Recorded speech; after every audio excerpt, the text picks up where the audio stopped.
Howdy, all you delicious people. I'm here to review Dogma. So, this film is to be a fun road trip of a movie that is to have some blasts of action, but then also very dialogue heavy. We would have at a lot of points a lot of pop culture references within this film. Like, we would go on and get stuff like No Ticket, which is the Indiana Jones reference. We would get the We Can Rebuild You, We Have the Technology, $6 Million Man, Don't Make Me Angry, You Won't Like Me When I'm Angry, Hulk, any number of other kind of things that I'm sure will randomly pop in there at some point in my brain noggin to, of course, remember as pop culture references. Like, I think there's a whole, like, John Hughes, 16 Candles, every catalog of which will also reference how Kevin Smith tends to cry a lot during whichever thing that he is eventually going to at some point see, which, yeah, I'd gone on to see him go on and do a reaction to a Flash episode where, yeah, he cried. So what? Like, great. Like, he has that strong of a connection with anything, and good for him that he does that. Like, kind of, yeah, like, if you're gonna cry about it, go ahead. Like, yeah, it's a normal thing to do. Like, I had gone on to get emotional after watching the beginnings of the Sweet Tooth show, and then I went into a review being like, yeah, this is gonna be really difficult because it really hurt me that early part of that show, as well as also Avengers Endgame. I'm like, man, this freaking shit is sad. But anyways, so speaking of shit, guys, you can't wait for the shit demon. Man, is that gonna be a lot of fun. So, this movie. So, I know a lot of people will go on and have their religion 2 cents about this film and critique it or whatever of that way. I am freaking Switzerland, baby. Everything can count. You can believe how you want to believe. I'm to go on and ultimately, by the end of your critique of this movie or critique on religion, I'm to just say thanks for the comment, because that's all I can really just add to that discussion. Because to me, I'm to just go on and not want any part of needing to have an argument of anything. Specifically with that. So, let's. I would go on and I would say here, for those of you that are looking for Dogma, of course, a very free option, because of course you are, because you're probably going on and looking at a $14.99 Amazon and whatever other app price, and you're like, that sucks. Well, I'll go on and I'll give you apps called Manic Plus, MANNIC Plus. You can go and be able to watch Dogma for absolutely free, and all you need to do is have a mobile device. I'd recommend a tablet or an iPad, but if you don't have those things, then you're kind of shit out of luck. But if anything, I would go on and I would have you go through a Google store, download that app, as well as also another app, because eventually these things don't last forever, called Movie Box 3. The title won't say Movie Box 3, but the logo will. So you'll be able to hopefully find both of these apps, download these things, and be able to watch this movie as well as a billion other things for absolutely free. Those will be the apps that I've tend to use quite a bit to just find movies. Because, yeah, I don't have the financial ability to get into all these films and all these shows and find subscriptions for everything everywhere. It's a lot convenient for me to go on into one place and just find everything. So, this movie I would go on and compare very much to stuff like the Christopher Walken The Prophecy franchise, where they have much more of an Antichrist thing going on in that movie. But regardless, it's to be fairly similar in my opinion. I would also throw in stuff like the John Travolta Michael movie, that is to eventually have Angel go on to a road trip to, at some point, find a big, huge, massive ball of yarn. And I've gone on to, of course, seen that film, and I know what happens within it, because hence why I would go on and tell you the ball of yarn thing. I'd also throw in stuff like the Nicolas Cage movie City of Angels, of which that I would also throw in stuff like a show that I'd watched called Nobody's Looking or something like that. At some point, it's been reviewed on this channel. It's really successful, bizarrely, on this channel. I don't quite get why, but it exists. And of course, I don't really exactly remember the title because I've watched so many pieces of content and things of which that are to go on and just be remiss by me of exactly what exact title is of which, because I'm going off the cuff here sometimes. The Prophecy movies, I think, were done in 1995. You can correct me on that. Or the first one was, and then franchise. But anyways, so this movie I'll go on grading wise, and I'll say at points of it, this movie is to be fun. Fun, kind of also poking fun at things where, like, we have this church that wants to go on and have a much more PG-ish like image of Christ. So they go on and they have this kind of like goofy looking like, if you guys of course know like Ronald McDonald's and all these other kind of characters, eventually they just kind of want to make a weird goofy like symbol of Jesus that looks more like, yeah, oh yeah, finger guns and all this stuff, and like, oh yeah, yeah. Like, I was like, well, yeah, like that makes all the sense in the world for him to go on and do stuff like that within this movie. It's kind of funny. Uh, we also get to basically see Salma Hayek in a bikini, and by all means, like, that is to be fan freaking tastic. She's dancing around, she's jiggling. It's awesome. It's amazing. We also get to see Chris Rock's butt, and that also is to be delicious because that man is to be as thin could be. And why not enjoy that as well? Anyways, so if I have not gone to explain it all what this movie is, let's get to that point because I'm kind of losing myself here of a real, like, what haven't I said yet? So we make our way into finding that this movie Dogma is to have two angels from Wisconsin find out that there is a church that they can pass through these arches of, and they could be wiped clean of all of their sin. So they go on and they want to make their way to New Jersey to go to these arches, so hopefully they can finally make their way back home.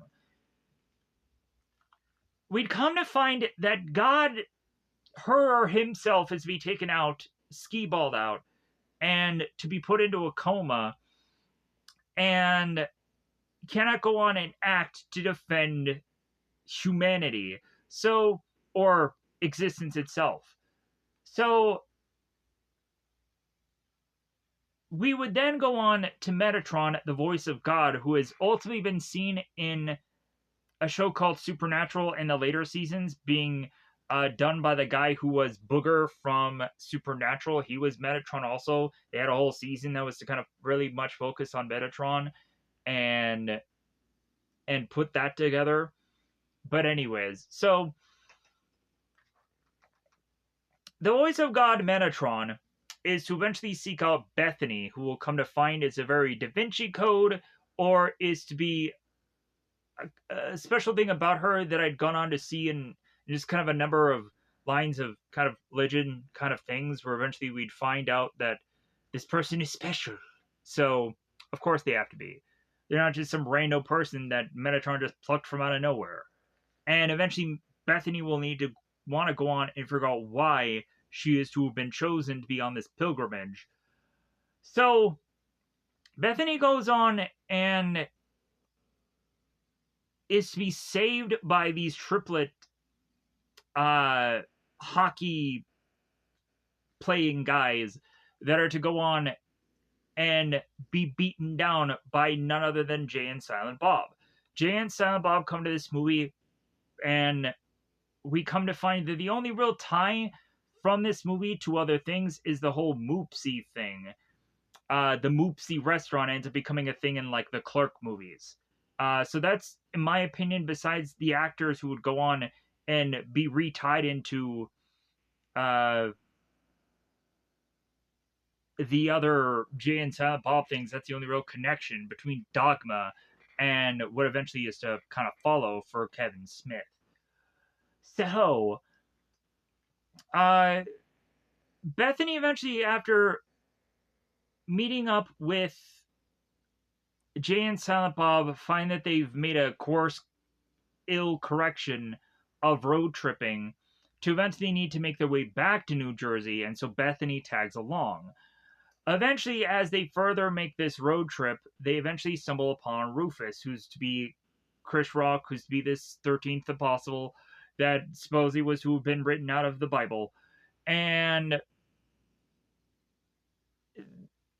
that then goes on and has Chris Rock start to have a little bit of debates with Bethany about religion, and is to try and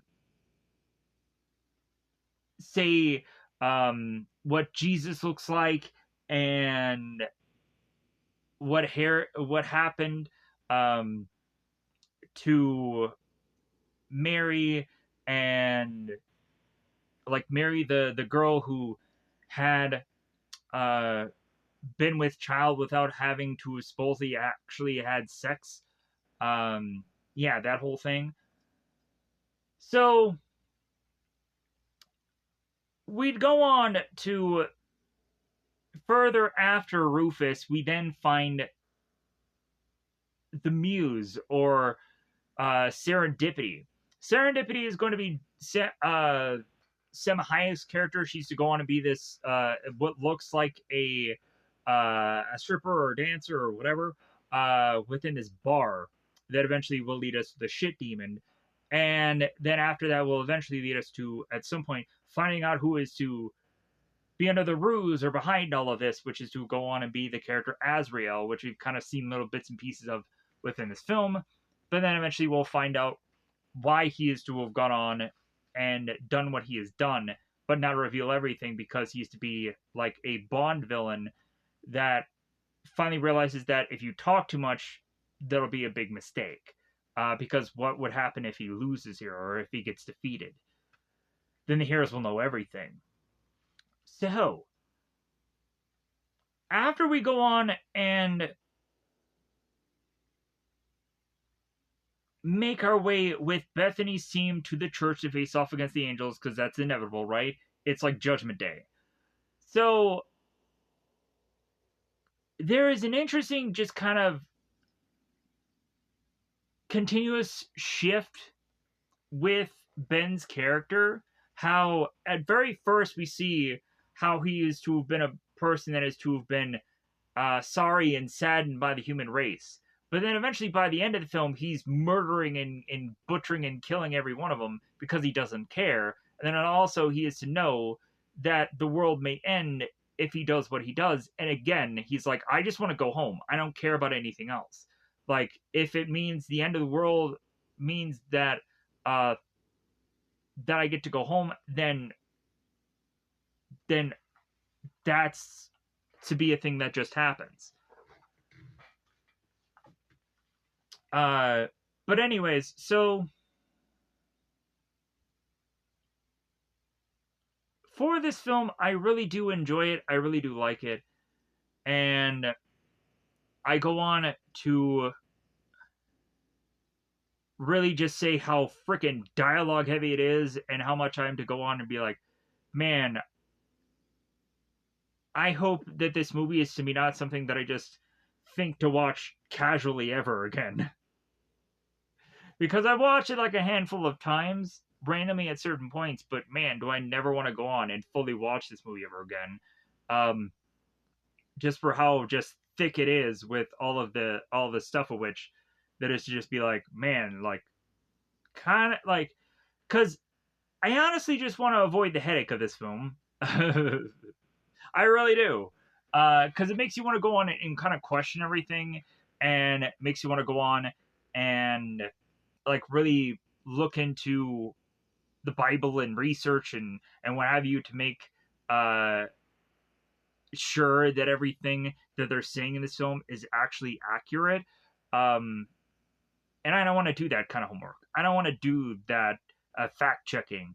And like, that's just me, just moaning about this film. But either way, I'm sure there could be somebody out there, and I'm sure there is. Somebody that could be like, yeah, that's pretty accurate, and what have you.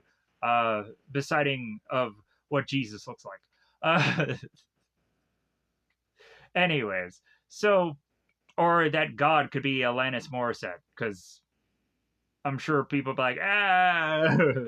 Anyways, so, but again, Switzerland, baby, I don't really care.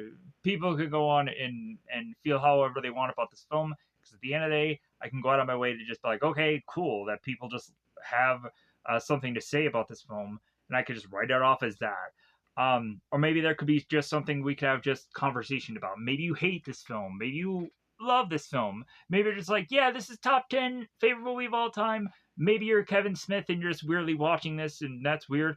Because maybe you'd probably hate the fact that I probably were to have gone on and mentioned where people could watch this movie at for free. Because realistically, we would have at one point where Kevin Smith was to have said that his Jay and Silent Bob movie was on Prime. But then, yeah, all of his other movies are severely hard to find. Believe me, I would go on to watch movies like Red State and all these other things, and it's very hard to find them anywhere. But yeah, but I would try to look into them. And I hope Red State is the right film, right? Red State? Anyways. But everybody would just keep talking about Red State, so eventually I'm like, I gotta see this film, but I don't think it's reviewed on this channel. I think at some point I did review it on the other channel, but I don't think it made here. For some reason, I don't know why. But anyways, it's a lost thing. Maybe if Red State is a big, huge popping off movie, maybe I should check it out again and review it. But no idea. So with that said, let's go into this, because it's about that time to get into spoiler time. Spoiler time at about that time again to spoil this movie. Yeah,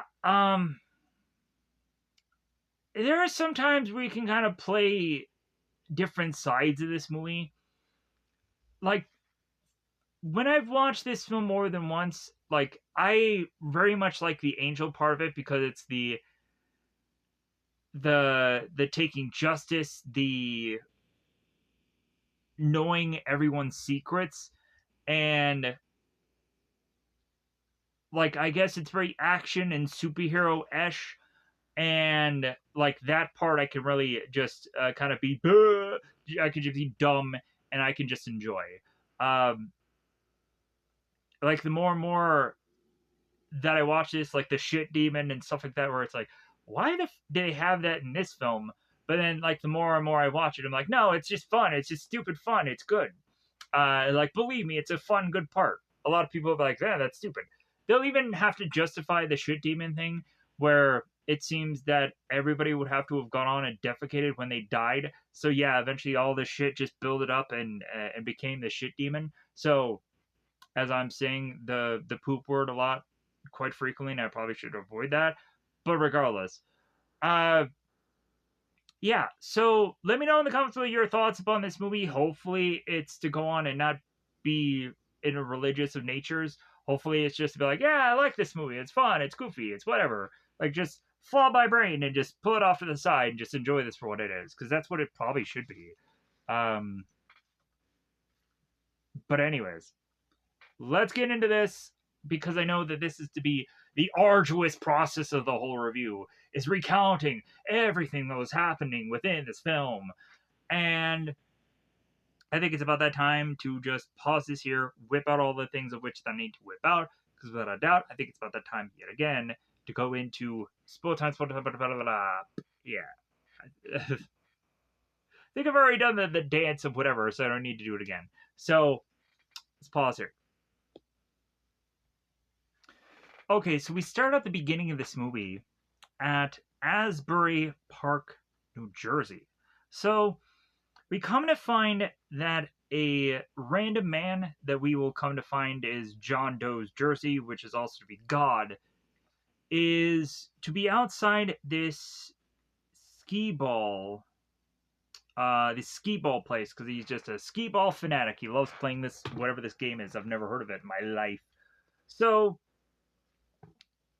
we'd all of a sudden have John Doe's Jersey, who's just looking outside as the beach waves sort of splash and crash. And we'd come to find these three triplets, because there's three of them, are with their hockey sticks and their rollerblades, and they're going on and they're attacking this guy, knocking him out, and putting him into a coma. Now we push on to a church. A church is to go on and mention how, and specifically Cardinal Glick, who's played by George Carlin, who I love his stand up. God dang, his stand up is just amazing. If you guys have never seen his stand up, it's just awesome stuff. I like the bit where he talks about um, the more shit you have and how you have to go on, and when you have to leave somewhere, you just have to get more of your stuff or your stuff. So uh, but also just a lot of his stuff is just like, yeah, it makes so much sense that he's making fun of this, but it might be obvious comedy. Who cares? It's freaking funny anyways. So, but anyways, Cardinal Glick here is mentioning about how a lot of stuff is to go on and kind of be passe nowadays, and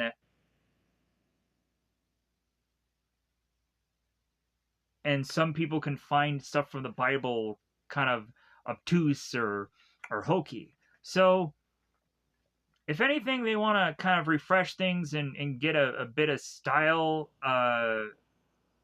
renewed within this church. So obviously, people are to go on to be very familiar of the symbol of Jesus being presented on the cross. If anything, they're going on to now showcase this statue of what is to be Buddy Christ, or what is to be a symbol of Jesus going on and kind of giving this wink and kind of this like weird positioning of hands.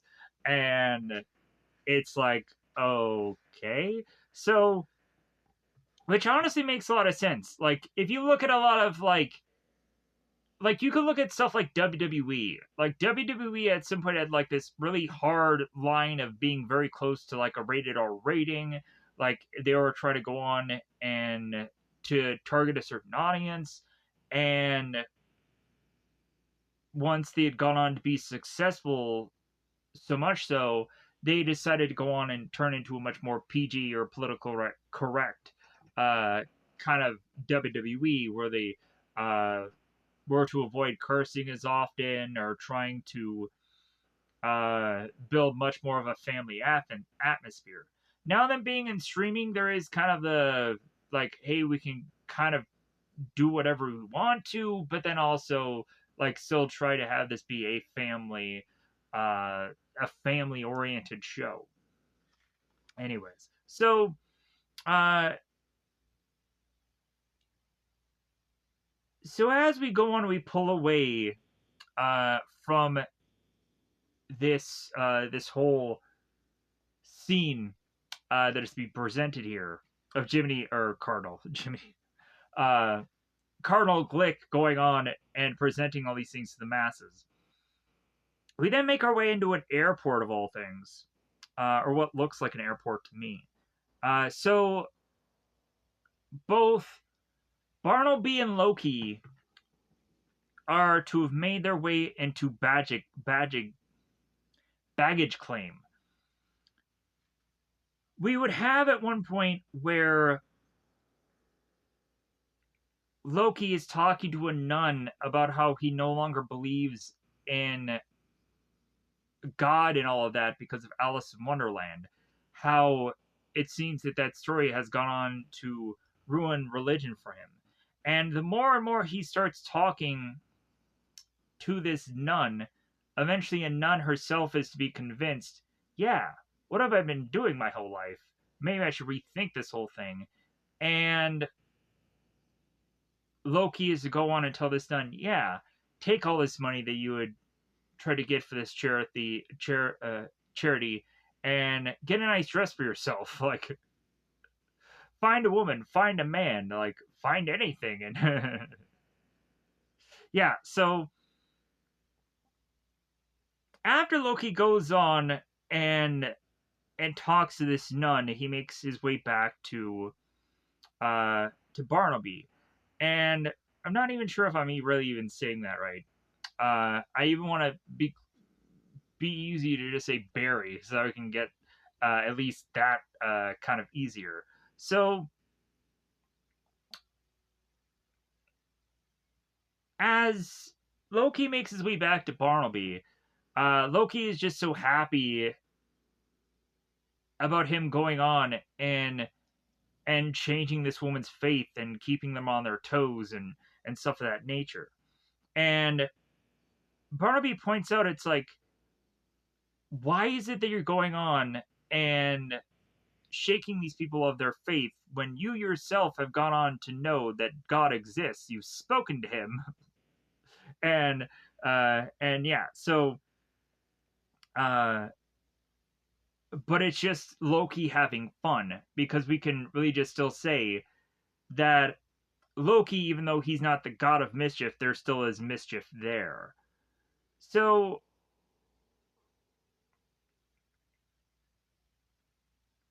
we now have Barnaby and Loki, and we see this couple, and they are just macking it out. They're just like,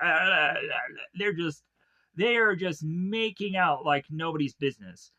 And it is interesting how they go on and how they say that the couple, when they are to have gone on and been separate, one of them had cheated on them, I think not once but twice. But once they arrived to meet one another, like how just loving and compassionate they are between one another. But it is just kind of funny that there is still that fact of the one cheating on the other. So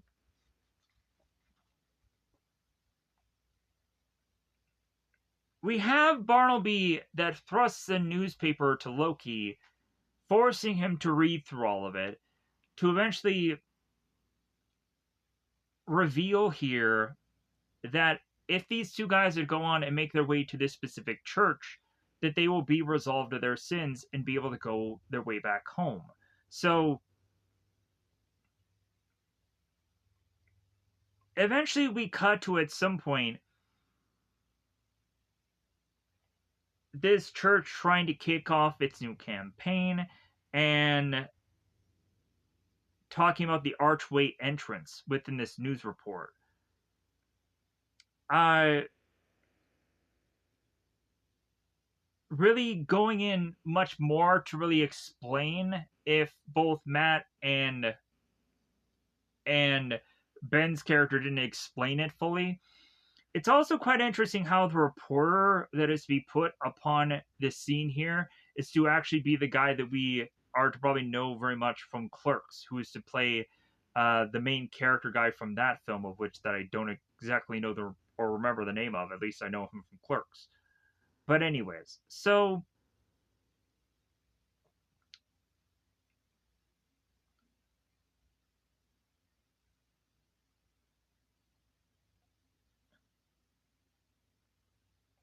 both Barnaby and Loki are talking about this, and they have to realize at some point they have to become human again and they have to die. Loki's very unsure about this, and he's not quite sure if he wants to die. And also, he's going on to think of, like, well, what if we end up in hell? Like, and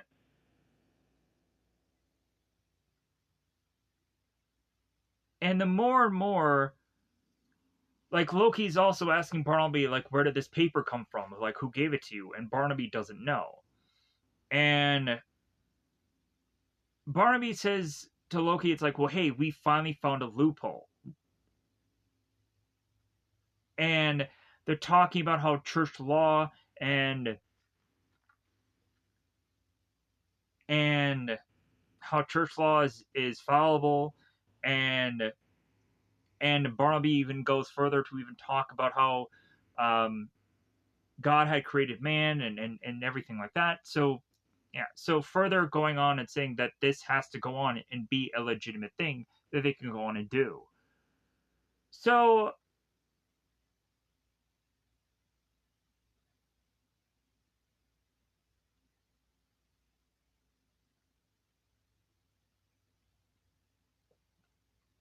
we then would push on to do what Loki likes to do. He likes to punish the wicked. And Barnaby goes on and hands Loki this paper that talks about Moopsy and the empire of which this company is to be created upon. And so Barnaby is telling Loki that they're going to go on and strike on these corporate executives doing what Loki likes to do, and that is to be like one thing that they are to do before they make their way to this church. Because again, like all their sins will be forgiven, and they will be able to supposedly make it in the pearly gates in heaven and what have you, and eventually the world will end. But anyways, so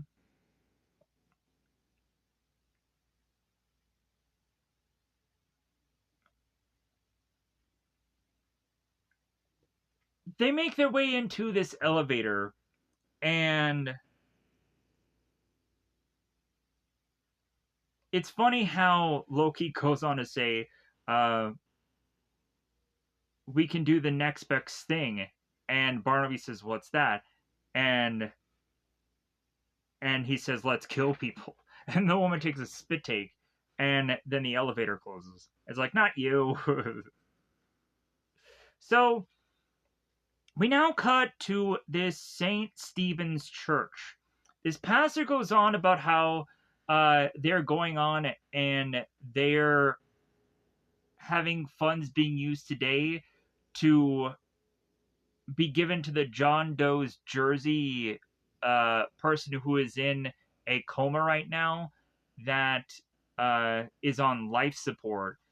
And they want to prevent him from having the plug being pulled on him, but there's no one to go on and try to stop that from happening. So if anything, the church is kind of taking it upon themselves to charitably donate money to keep this guy alive, which is also to go on and just kind of help with the story here. So we now have Bethany. Bethany is to be in the church, and it seems that she's very tired, just very like, whatever of this. And you can just kind of see it on her face. But if anything, she is to be a person that is to be ever going to church because she feels that it's the right thing to do. And eventually there'll be some people like even Barnaby when he talks to Bethany um, about like, what do you really do when you go to church? And she's like, well, I balance my checkbook. It's like, yeah, like you don't really go to church to really feel anything anymore. Like you don't go to have that impact of of anything at this point.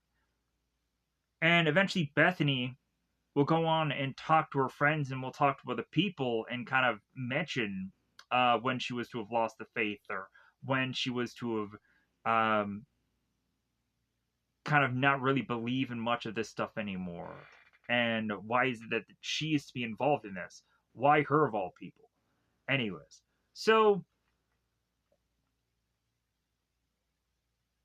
after Bethany leaves this church, she makes her way to this abortion clinic of all things. Yeah. Uh, we have to go on within this film and talk about pro-choice and all this nonsense. And I'm just like, whatever. Like I again, Switzerland, baby. Like freaking, like I'm not saying other side of anything. Uh, if anything, I'm not a person who could make a womb. So if anything, I probably should not be able to decide um, of who people who can make wombs what they should do with theirs. So whatever. That's my opinion. That's all I'm saying. Uh, whatever. Like who cares? Let's move on. So uh, not who cares who cares about my specific opinion upon it? It doesn't matter. That's what I'm saying. That's all I'm saying. Anyways, moving on. So we have Liz making her way into the abortion clinic, going on and finding a number of people that are protesting, and and like the Vietnam, having people saying that they're baby killers and whatever. Stupid. So Liz goes on and makes her way to Bethany, and they talk about how Liz is Jewish, and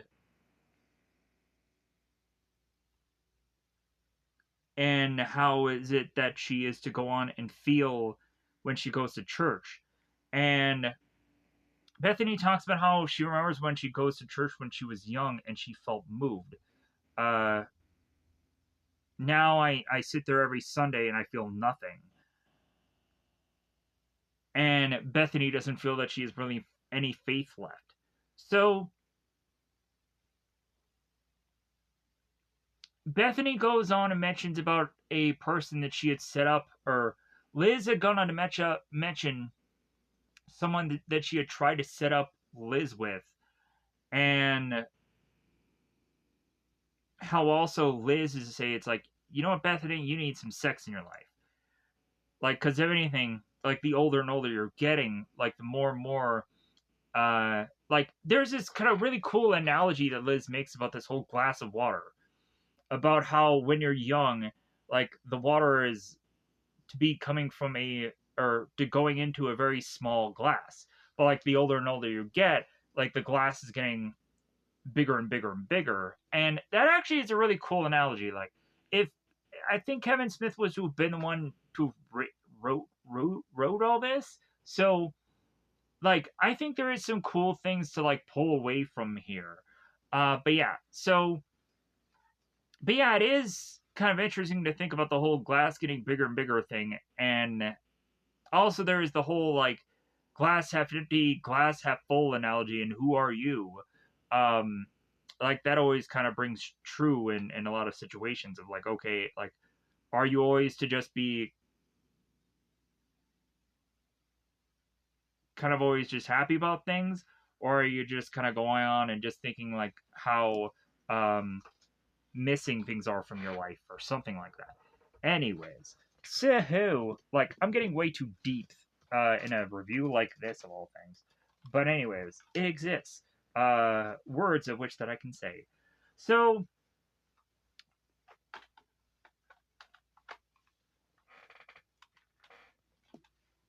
then we cut to uh a house that is to be of a woman called Mrs. Reynolds, I believe. And here is where we have this salesman that is, or salesman, this repairman that is going on and talking like about a gas leak of some kind, or a leak of some kind, a Freon leak, which Freon is from a refrigerator, but yeah, like that's, I get, yeah, Freon, yeah. Anyways, so, but if anything, just have like whatever goofy words to try to get into somebody's home, right? Is that really what's going on here? So, uh, let me pause here for 1 second. All right, apologies. My wires were all over the place. Like I was getting like tied within all my wires of everything. So I was like, okay, I'll just pause here, reset. So Azrael, we come to find, is asking about this woman's air conditioning, about how she's central air, and then there's a hockey stick going into her head, or going into her back, killing her. She falls out of the door. It seems that no one nearby is to notice this. And so Azrael goes in the house and mentions that there's no pleasure, no rapture, no uh, sin greater than central air, which I don't understand what that's about. So I guess only Kevin Smith would probably know. So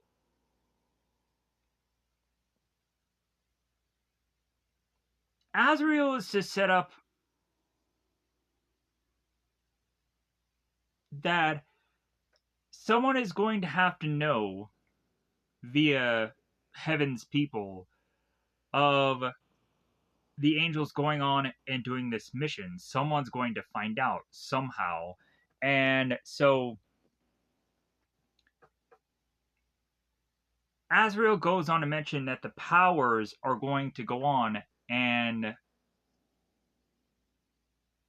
call for the last scion, and the last scion is going to go on to this mission. And so Azrael is going on and telling the triplets here that they need to kill the last scion before she goes on this mission and try and stop her. So, which immediately when I think of the last scion, I also think of like the Matrix. At some point they talk about the last scion, I think in some point in the Matrix movie. Anyways, so we cut to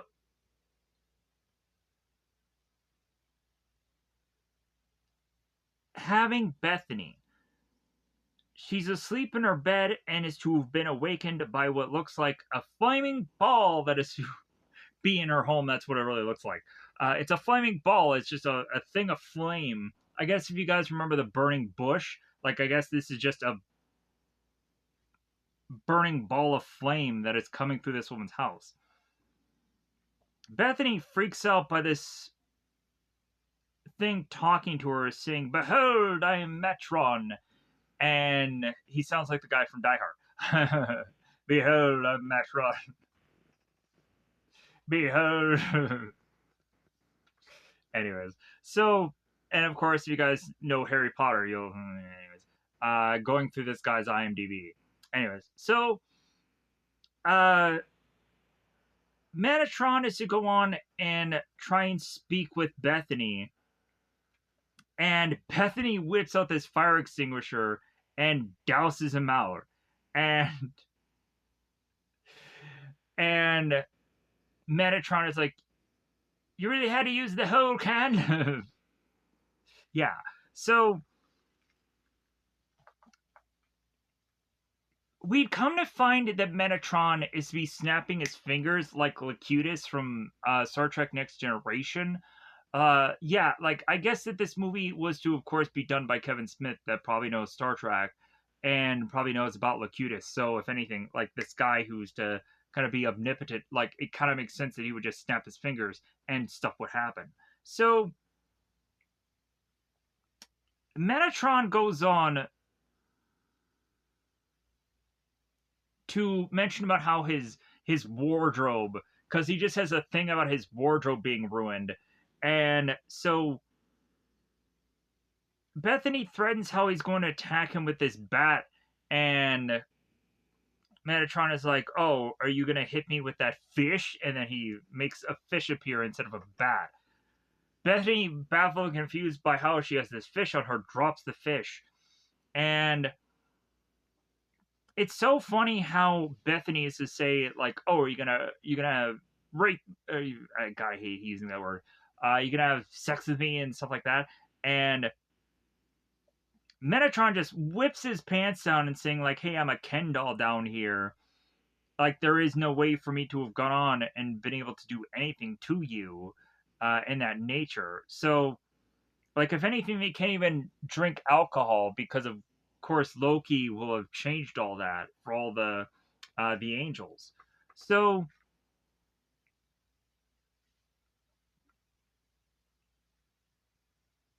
so Bethany goes on and asks like, "What are you?" and and Metatron is like, "I'm pissed off. That's what I am." So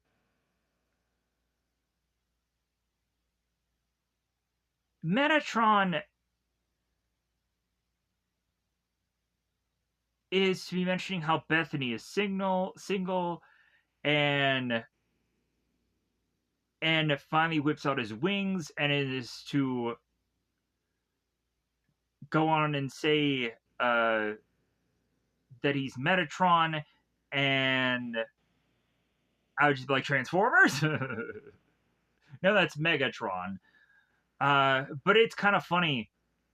The further and further that Bethany is hearing this guy talk, she has no idea who exactly he is. Like Metatron, I've never heard that before. And the further and further he tries to explain who he is, he's like, she's like, I don't know. I don't know who the Metatron is. So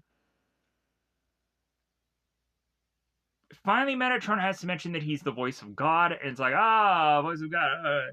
Yeah. And like it's kind of funny how Bethany goes on and acts like she's ignorant at first, but then eventually she'll go on and she'll reference something that she's seen somewhere on some TV or show or something, or TV or movie or something. And then it's like, oh, now you're an expert. Oh, okay. And eventually Metatron will point that out to her, that it's like, oh yeah, like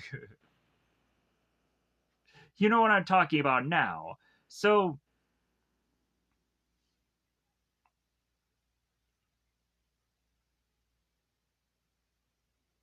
so Metatron explains who he is in depth, going on to explain how people cannot actually go on to hear God's true voice. So Metatron has to go down there and has to speak to people. So if some people are go on for whatever reason and think that they were speaking to God, they're actually speaking to him, because they couldn't have handled God's real true voice.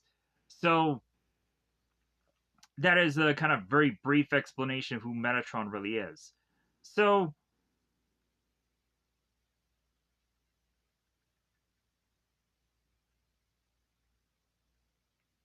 considering at this point Bethany needs more convincing who this guy really is, Megatron needs to now wow her. So Megatron goes on and snaps his fingers and makes his way to a bar nearby. Weirdly, Bethany thinks that they had teleported to Mexico, and uh, Metatron goes on to say no, like we're in a bar uh, across town or nearby your place that looks like a Mexican joint. So Metatron goes on and asks for tequila, and the thing of it is that he asks for this drink, but he can't actually drink it. Like if anything, he just goes on and he drinks it and spits it back out. Plus, also, you would think with these guys not having anything but a Ken doll down there, like why would they eat or drink anything? Like they should not be able to process it, right? Where would it go? Is the real question I have. Of where would it go? Because there's nowhere to relieve it out. Do they vomit it back out? Do they? Yeah, that's my question. I'm trying to think if there's at any point where there's people here who are angels that eat anything. I don't quite see it anywhere. But anyways, pushing on. So it's kind of like RIP, where they go on and like Jeff Bridges talks about how he likes the mouth movement, and he just likes to chew on things. But really, there is no real point in eating or anything. It's just a thing that's just familiar to him. Anyways, pushing on. So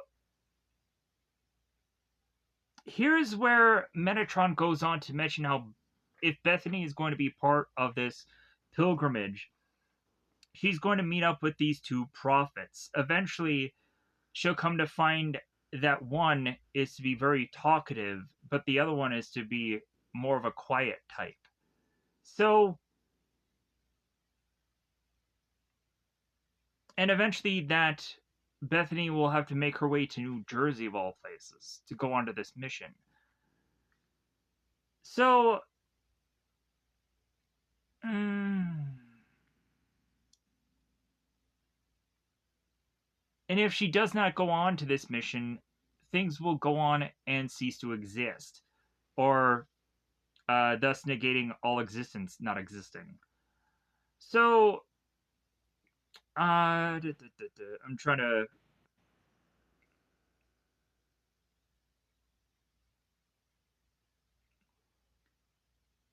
Here is where Megatron goes on and talks about both Bartleby and Loki. Uh, talks about how Loki was to have gone on and been a part of what Bethany will go on and tie into a Charlton Heston movie, and here's where Metatron ribbed her about it. And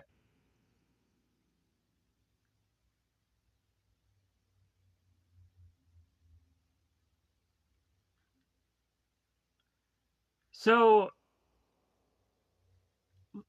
Barnaby had gone on to figure out a way to have Loki no longer use his sword, and Loki had gone on to give the middle finger to God, and had done it in a very drunken way to force then angels from here on out to not be able to get actually drunk anymore, that they would have to spit out the alcohol because they can't ingest it anymore. So Metatron goes on and mentions all of that. So, uh, okay, so because of Loki and Barnaby defying God, he had sent them to none other than Wisconsin.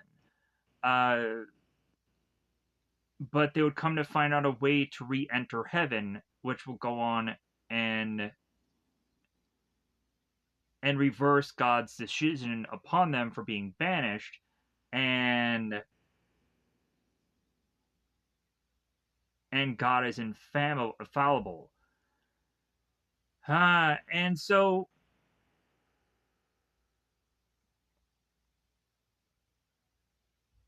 and everything will be undone if these angels succeed, is what the point is being made here. So God, I want to get through all of this because there's so much dialogue.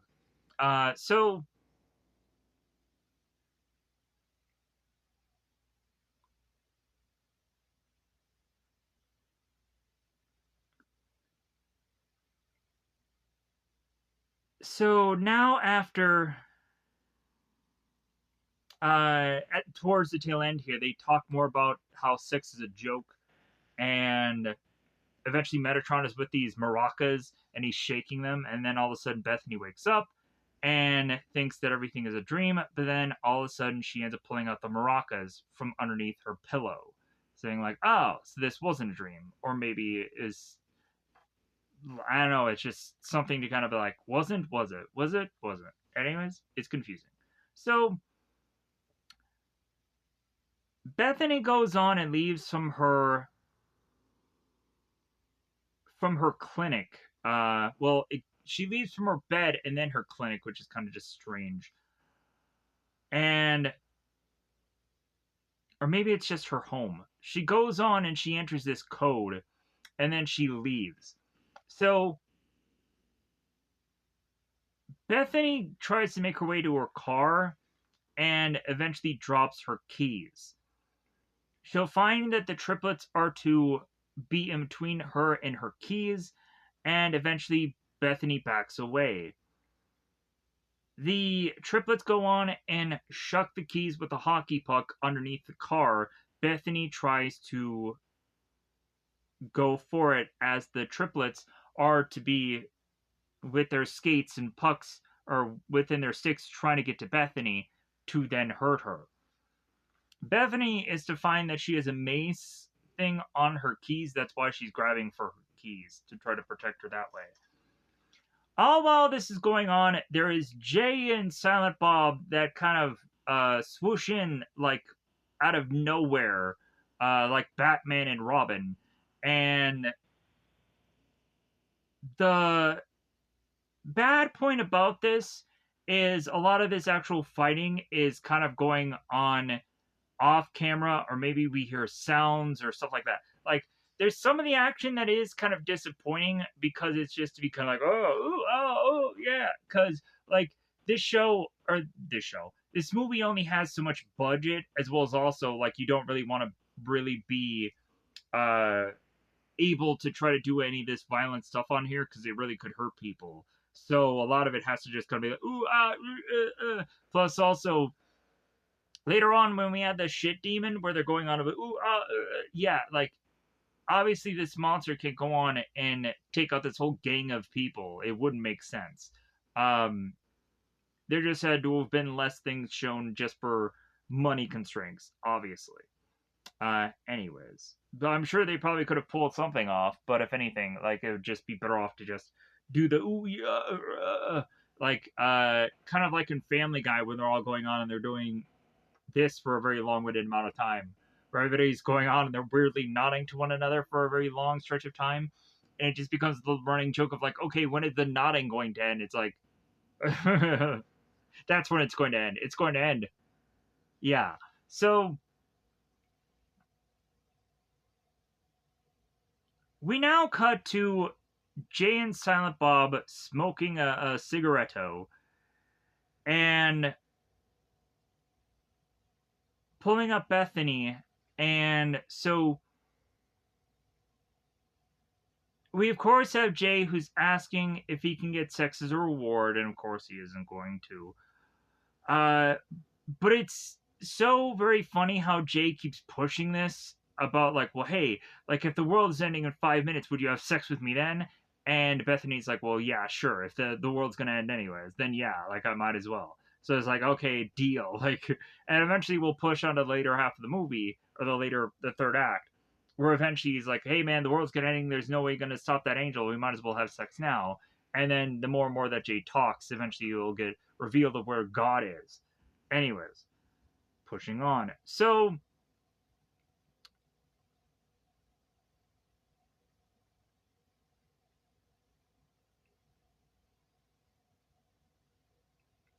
Jay and Silent Bob says the reason why they had made it to an abortion clinic is because they knew that these women would go on and be able to be loose, or at least would go on to have had sex before. So it goes on to make sense of why they're there. But anyways, so the three of them go on to make their way uh,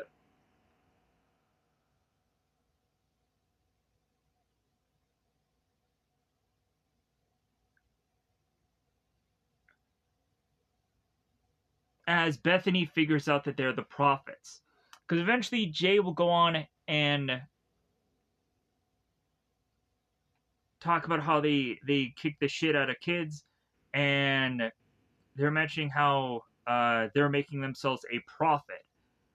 And Bethany just kind of turns his like prophet, coming from Megatron's voice coming through her head. So Bethany's like, really, these guys? So she goes on and follows them, and she's eventually going to go on and pay them for going to New Jersey, because eventually she'll find out more about them. So now we make our way to Bartleby and Loki making their way to a gun store, which you would think for these two individuals it'd be fairly hard to get a gun, but I guess it isn't. Or getting a knife or whatever. So we have this gun clerk who obviously is known from the Clerk movies. So he goes on and he is to have both Bartleby and Loki, like, here's these guns, and so on and so forth. Loki is to go on and just say how, like, he doesn't like how these guns don't really be a menacing force for him to have.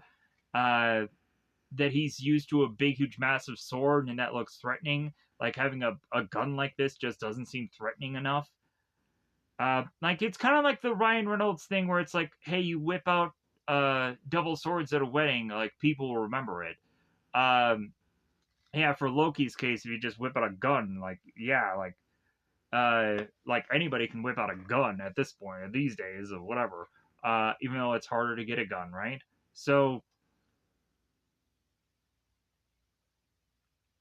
uh, so pushing on here. So Bethany goes on and finds out why exactly Jay and Silent Bob are originally from New Jersey, but have made their way here of all places. So Jay and Silent Bob go on to mention about how they were trying to look for an area because of the John Hughes movies. And they were to come to find out that there is actually no Sherman, Illinois in Illinois. So they decided to make their way back all the way back to New Jersey because of that fact. So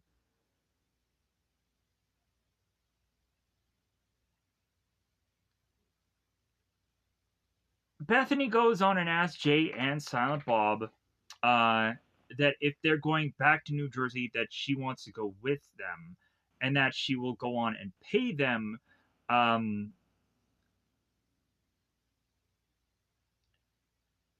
and Jay and Silent Bob are like, "You'll pay us? Okay, great. Like, we'll definitely go on with you if you'll pay us then."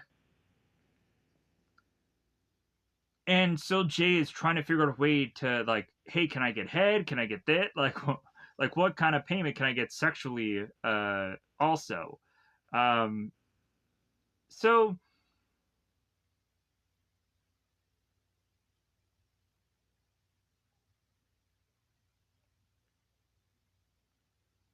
we would also go on to have Bethany that is eventually try to figure out a way to talk to these guys about why it is that she's going on the mission that she's going. And she all of a sudden asks both Jay and Silent Bob if they believe in God.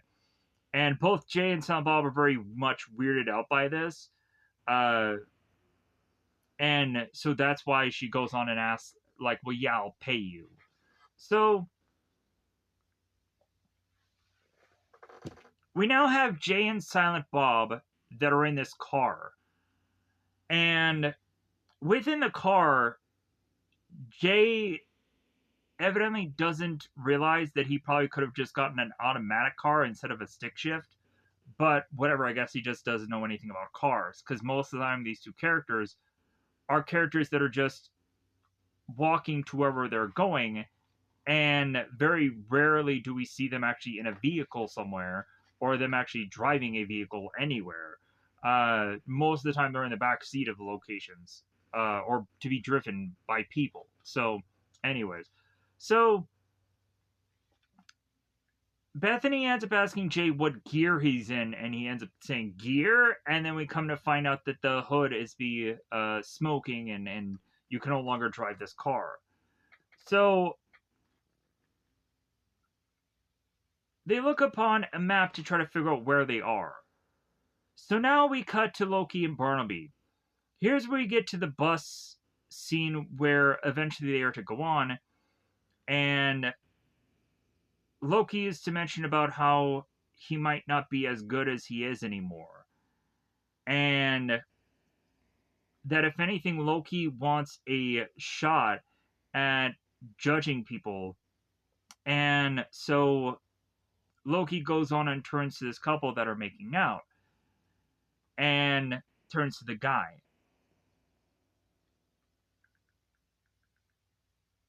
Loki goes on to mention adultery and mentions about how that guy is to be married. And they end up realizing that, like, well, yeah, no one that would ever go on and be married would be kissing on the woman he's with like that. So the more and more they're kind of back and forth thing whether or not that this guy is committing adultery or not. So Loki goes on and taps the guy on the shoulder and goes on to ask him a certain set of questions. Hey, are you married? And the guy is like, well, what do you think?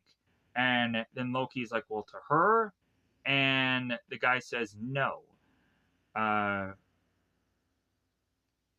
so immediately Loki is to go on after that, whip out his gun, fire upon this guy, and murder him, which scrambles every single person out of the bus, even the bus driver. And now both Barnaby and Loki have no way of getting anywhere because, of course, they don't. So we oddly after this have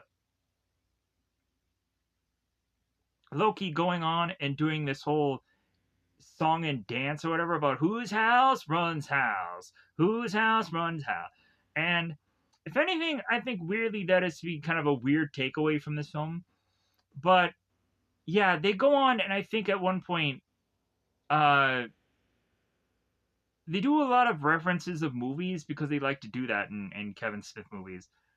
They go on and they talk about the Millennium Falcon in one of the Clerks films, and how they find it so interesting that the big takeaway from the Clerks movies is people talking about the Millennium Falcon, strangely. Anyways, so now it looks like the break of dawn or following morning. Uh,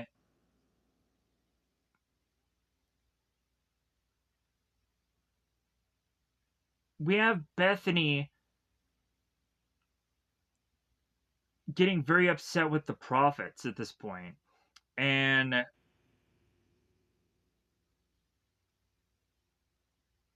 at this point, for how consistently they've gone on to try to sleep with her or have sex with her, Bethany's going like, nobody's seeing me. You got that? Uh, Bethany is wanting to go on and make her way to this diner, and Bethany is almost at this point wanting to call this whole pilgrimage off, to almost say that she wants to just go home at this point and not to New Jersey. So Jay goes on and ends up saying that who exactly does this woman think she is? Uh, Jay and both Silent Bob had fallen in love with her and wants to see this through, and naked men don't come falling from the sky, you know. And all of a sudden, there ends up being this naked man that falls from the sky, and then Jay goes on like, well, big titty naked women don't fall from the sky, you know. And then all of a sudden, there's a big titty. No. Just the one guy, just the one person, and that is to, of course, be the apostle Rufus. So they go on and they check that this guy, as he has fallen to the ground, is to have had no heartbeat because he's technically dead. So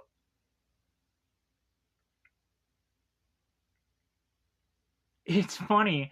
The only thing that kind of gets this guy from the ground is Jay talking about Con Air and how it's like, well, hey, is there a message on this guy like they did in Con Air? And I get that reference. The Nicolas Cage film with John Cusack, and at one point it's like, put the bunny in the basket. And so the guy ends up getting like tossed out of the plane. I know that whole reference. Um, there's a whole thing of irony when they go on and they are listening to a song on the plane of a band who died in a plane crash. Very ironic for Con Air. Stupid film. It's goofy funny. I probably should at some point review Con Air because I'm sure it'll probably be interesting to somebody out there, right? Let me know in the comments below. But I'm sure you haven't probably gotten this far in this review, so you probably won't care about Con Air. But anyways, so sadly enough, maybe I should try to figure out some way of figuring out where some movie is to be a thing that's like Con Air. I probably have done that maybe in the past, and I'll probably just review Con Air at some point, anyways, just to have it be a thing. Because I'm really starting to come across some bigger titled films instead of doing these obscure ones. I'm kind of blending back into the obscure, but if anyways, uh, like I'm trying to do these bigger titles that people have heard of.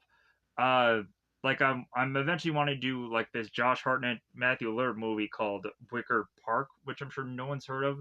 Um, and there's also going to be some other titles that I've kind of pre-done as thumbnails. There's possibly going to be like the Fugitive being put into the channel to be reviewed because I just seen bits and pieces of Tom Lee's The Hunted and just tried to get thumbnails for that, so I can try to hopefully make that video do something because it's doing nothing right now. Because no one really cares about that movie. I'm sure. Anyways, so but anyways, back to this film. Um, yeah, there's a lot of other titles I could probably whip out right now that I'm in the future wanting to review. There's a whole lot of things that I'm planning. So it's good to really. I honestly like the whole process of actually planning the videos and making thumbnails for them. Like the worst part about actually doing the videos is actually doing them. Is actually being the guy that actually has to talk about them all and what have you. But like I have a bit of knowledge to just kind of get me through all these or whatever. But like it's just like I just don't like the process of actually doing the video. Like isn't that's really weird, right? Like like that should be the thing that I should like doing the most, and I don't like it the most. Um, but I still will go on and just keep doing it anyways. Uh, for how much I just enjoy sharing information and sharing just movies and stuff of that ilk. So that way I just keep doing these because of that aspect of enjoyment out of it. Anyways, back here. So Rufus to obviously be bare butt naked, and so Rufus goes on to inevitably ask uh, Silent Bob for his coat. Like, hey man, yeah, I'll tuck it back. But so Rufus goes on to explain uh, his name is Rufus, that he's the 13th apostle, and he goes on to eventually give Bethany this roll of paper from his ear to give to her. And Jay goes on to say, yeah, it's a joint. This guy's high. That's why he's to go on and mention about how he met Jesus. And so Rufus gives Bethany this paper, and she's like, I can't even read it. And Rufus says that it's like, well, yeah, of course you can't read it because it's from a dead language. It's from Aramaic, something of that nature. So uh, Rufus goes on to read out the letter, mentioning about how Jesus is to go on and say, uh,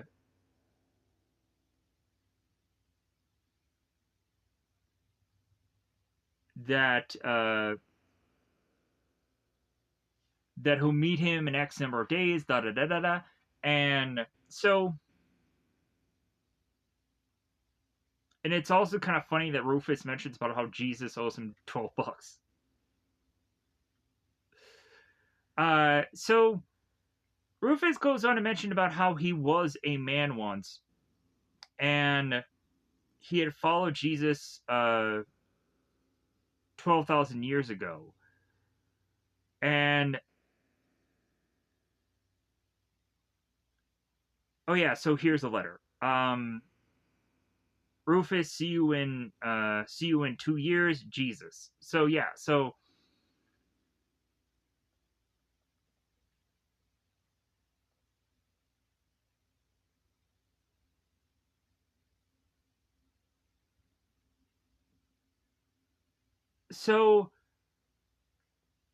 Bethany is trying to figure out where exactly Rufus had came from, and he's like, "Well, hey, me, I came from up there. I came from heaven." So Rufus is going on and saying like, "Okay, let's start walking." Uh, and if anybody is to be a really good walker, I'm sure it's Rufus at this point because I'm sure he had to walk everywhere during his time period. So we have Jay and Silent Bob that's trying to figure out what an apostle is as they make their way uh, to the next location that they need to go to. And the next thing we see is the triplets. The triplets are off in the distance. They tear a hole into reality and they jump into it. Or it looks like a tearing a hole of reality thing because that's what it looks like to me. So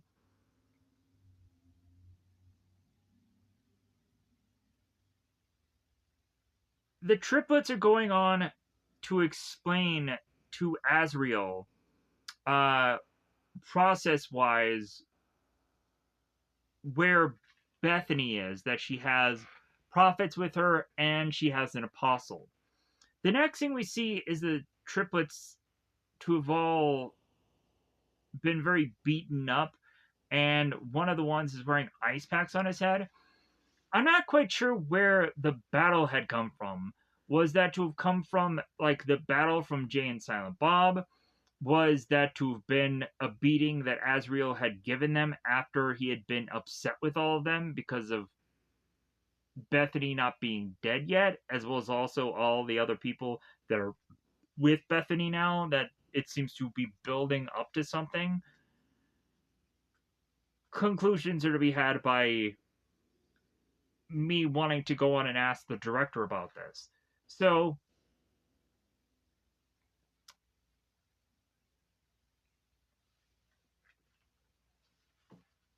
oh, interestingly enough here, Matt Damon was actually not supposed to be in this film. Originally, it was actually supposed to be Jason Lee. I'd completely forgotten about this fact. I don't know if I said it, but maybe I did. Uh, yeah, Jason Lee was actually supposed to be Loki, and Jason Lee was filming some other project, so he came into this later and found out that Dogma was still being a thing that was being put together. So Jason Lee became Azrael simply because he couldn't be Matt Damon's character. He couldn't be Loki. Also, uh, Jason Lee had already done a film with Ben Affleck where he'd kind of been his partner, so it's like it was kind of a nice change of pace. So, uh, so Jason Lee, Azrael is going on and saying like, well, I guess at this point now, I think the perfect thing to do is to summon a uh, Golgothan, whatever that is, the demon. If anything, I'm probably gonna call it the demon, even though I should probably call it the Golgothan, because at least that won't be flagged by anything, right? So Bethany's group makes their way to this Moopsie, and the prophet is to mention about how good this meal is, and how goofy of a name that they have for what that is. Uh, so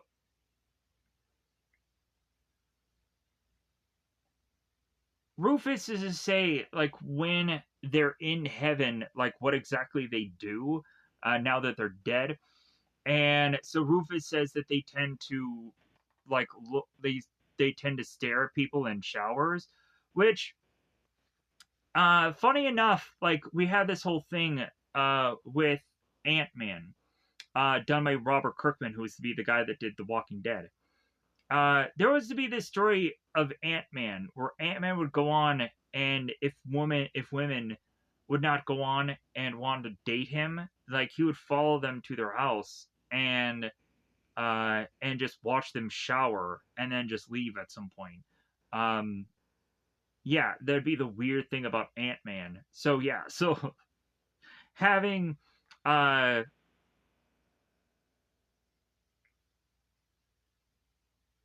having Rufus say that like, well, yeah, we just stare at people in the shower, and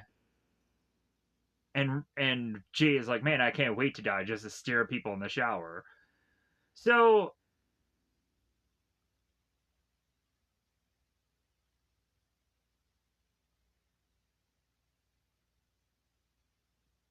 Rufus is willing to go on to this pilgrimage if it'll mean that the Bible will end up getting changed, because if anything, he is to have been the 13th apostle, and he's just kind of hurt by the fact that he was left out of the Bible. So, because of course they had 12 other white boys to just be fine about. So, eventually Bethany goes on this whole thing about how like, well, yeah, like maybe the book isn't exactly accurate, but maybe it's just good enough to where people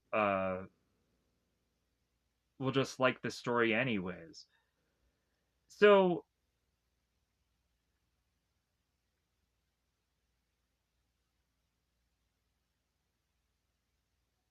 but yeah, also Rufus is mentioned how Jesus is also black, and how they could not have left him out. So, I'm trying to think of what to say next here. Let me pause here for a second. So they couldn't have left Jesus out of this book, so they did write him in. And what eventually ended up happening for how Rufus was to have died was he got stoned to death. Um, so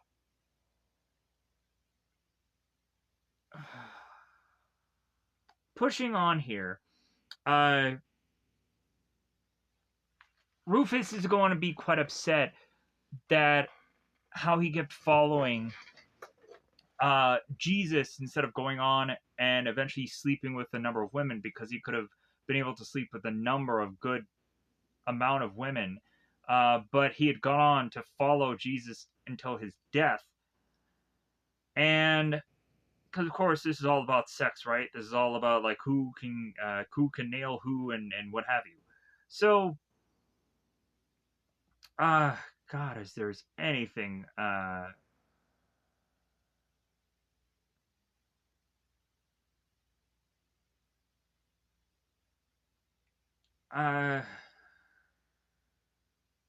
so we would go on to have Rufus, that is to go on and bring up Bethany's deep dark secret to kind of prove who he is. So Rufus goes on to mention about how Bethany had a guy pee on her hand, or something along those lines. And eventually that guy had died for leukemia, but she had never forgotten who he was, nor him her. So Bethany goes on and walks away after hearing this. And then Jay is like, hey, do me, do me. And so Rufus is like, well, you masturbate more than anybody on the planet. He's like, well, anybody knows that. And he's like, well, when you do it, you think about guys. And then Sam Bob's like, huh? And it's like, oh, yeah, shock, ooh, ah. So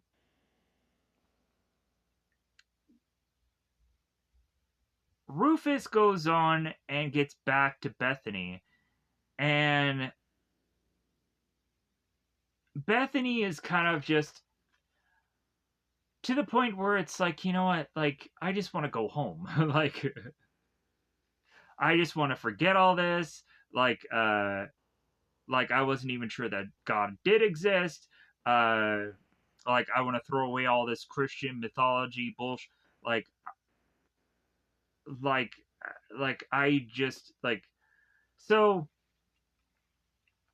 Rufus goes on and starts correcting Bethany about how, um, like they hate words like mythology and so on and so forth. Like we also come to find that Rufus is to mention about how they uh like Jesus hates when things are kind of carried out in his name, wars and all kinds of things.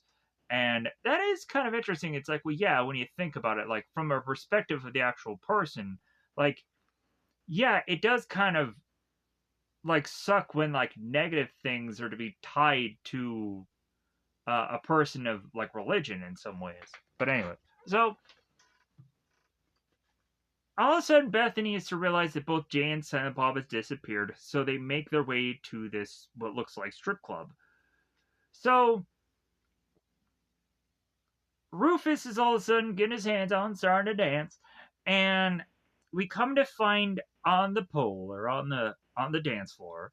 My apologies for any women who are to go on and do the dance. Whatever. I'm trying to like I know that stripper or whatever is probably be a negatory word, um, probably this woman is just a dancer of sorts, and I apologize.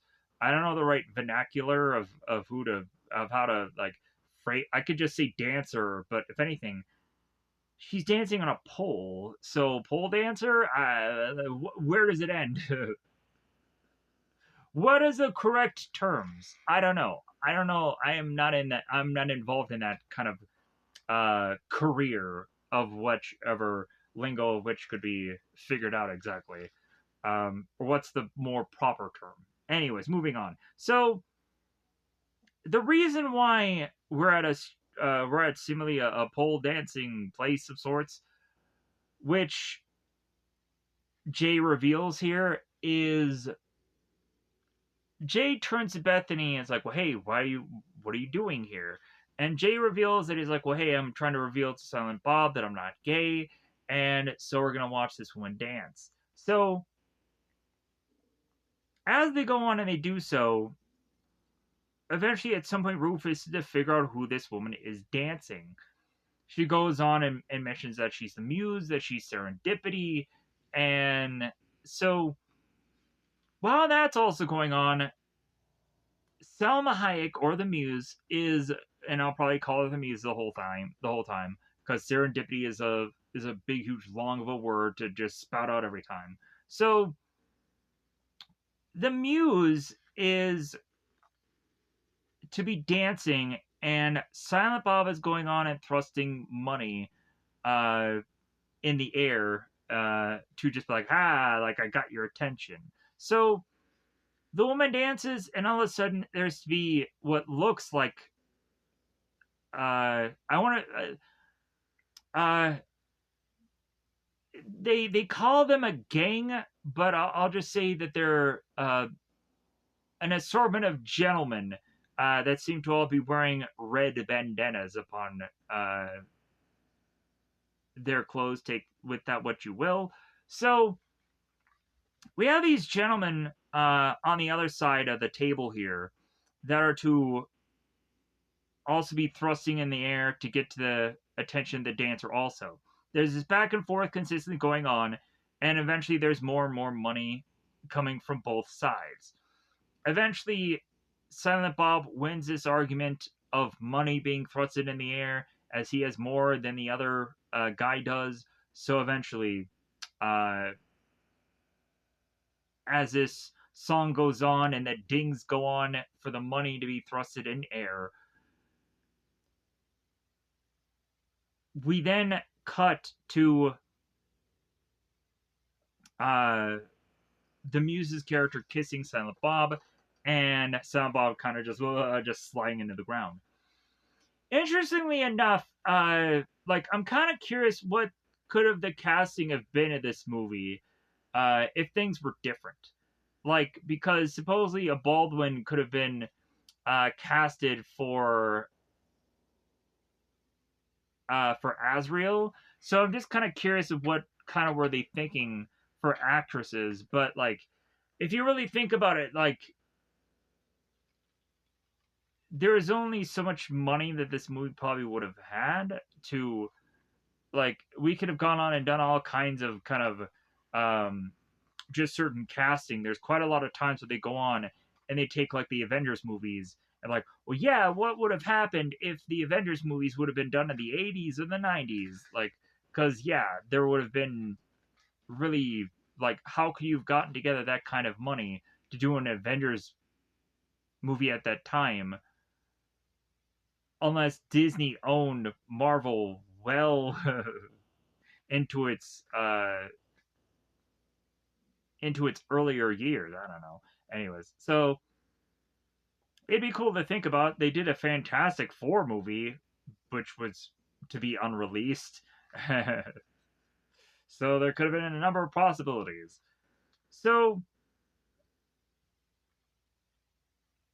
here's where we cut to Bartleby and Loki making their way to this Moopsy corporate office.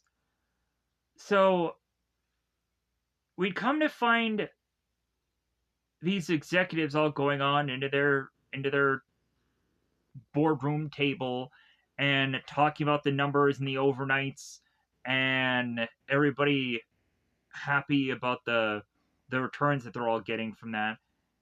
So all of a sudden, one of the executives is to mention about how he is to smell onions, and I'm probably not going to get into very specifics of who these people actually are with names unless they are being mentioned somewhere, because I am to probably forget all of them, because heaven forbid I have to remember every single iota of everything in here. So there's a smelling of onions, and then we turn to Barnaby and Loki. We find that Loki had an onion ball as he was making his way into the building, and as we finally see him sitting here off to the side, we see that he's carving a figure to eventually claim it is to be something of voodoo. And that at some point he's going to crush the voodoo doll. Like, I don't believe in voodoo. Like, this means nothing to me.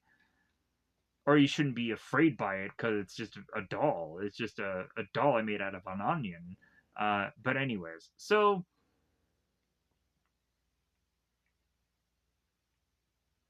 Barnaby gets up here and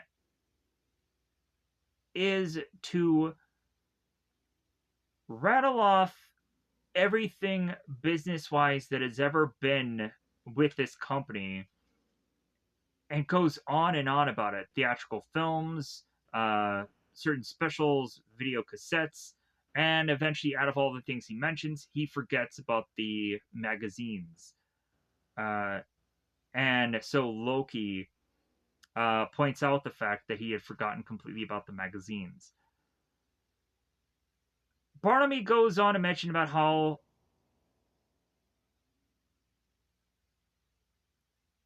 everyone in this board or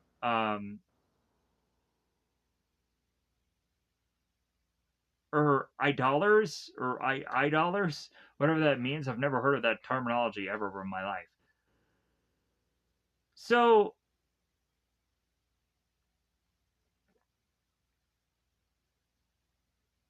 here is where Loki brings up about the whole voodoo doll and sneezes, and nobody says anything. Loki waits for a good amount of time and then starts talking again. So, if anything, the exec or the guys in the office, they're starting to get a little bit more annoyed by Loki and Barnaby, and they end up asking for security to be called to get these guys out of there. Loki goes on and thrusts a knife on to this speaker for it to get destroyed. It's like, yeah, you guys are going to call for security now, are you? Barnaby keeps making fun of the fact that Loki likes to do things of the dramatic, and Loki's like, "Hey, come on, man, it's my shtick. It's something I like to do." But yeah, so Barnaby is just busting chops, uh, and it's kind of funny. So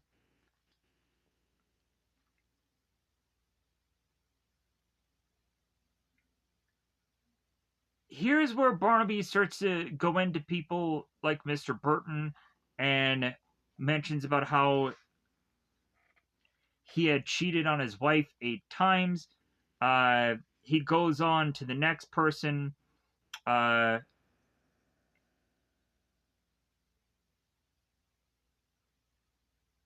who had gone on to have a person to be paid to sleep with his wife just so that way he could break up with her guilt free. We would go to the next person. Mr. Brace disowned his gay son. Uh, Mr. Ray put his mother in a nursing home, and then bought a rug for himself. Anyways, uh, moving on. So the further and further, like, there's also to be the guy who had sex with a 11-year-old boy. Yeah, we go on through here. So, and how one guy had gone on to try to sell toys that weren't unsafe uh, because they were less costly. So he just cut corners.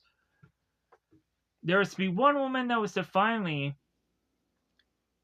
be an innocent, that she's lived a good life, and finally we then go on to Mr. Whitland, the guy at the head of the table. Barnaby would go on to say that the skeletons that this guy is to have is so heinous that eventually he doesn't even want to go on and talk about it with other people around. So he'll go on and he'll whisper it into this guy's ear. And then Loki says, "That's your son, you sick fuck." And so yeah, so it's like the guy starts crying, and so Barnaby leaves after doing all the damage, and Loki then goes on to say there's not a decent human being amongst them, and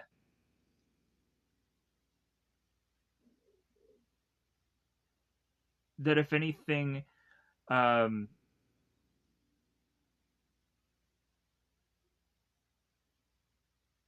the biggest problem about all these people is they have nothing left to fear, and so he wants to bring that back through judgment and through realizing that these people have gone on to worship false idols like the Moopsie symbol there. So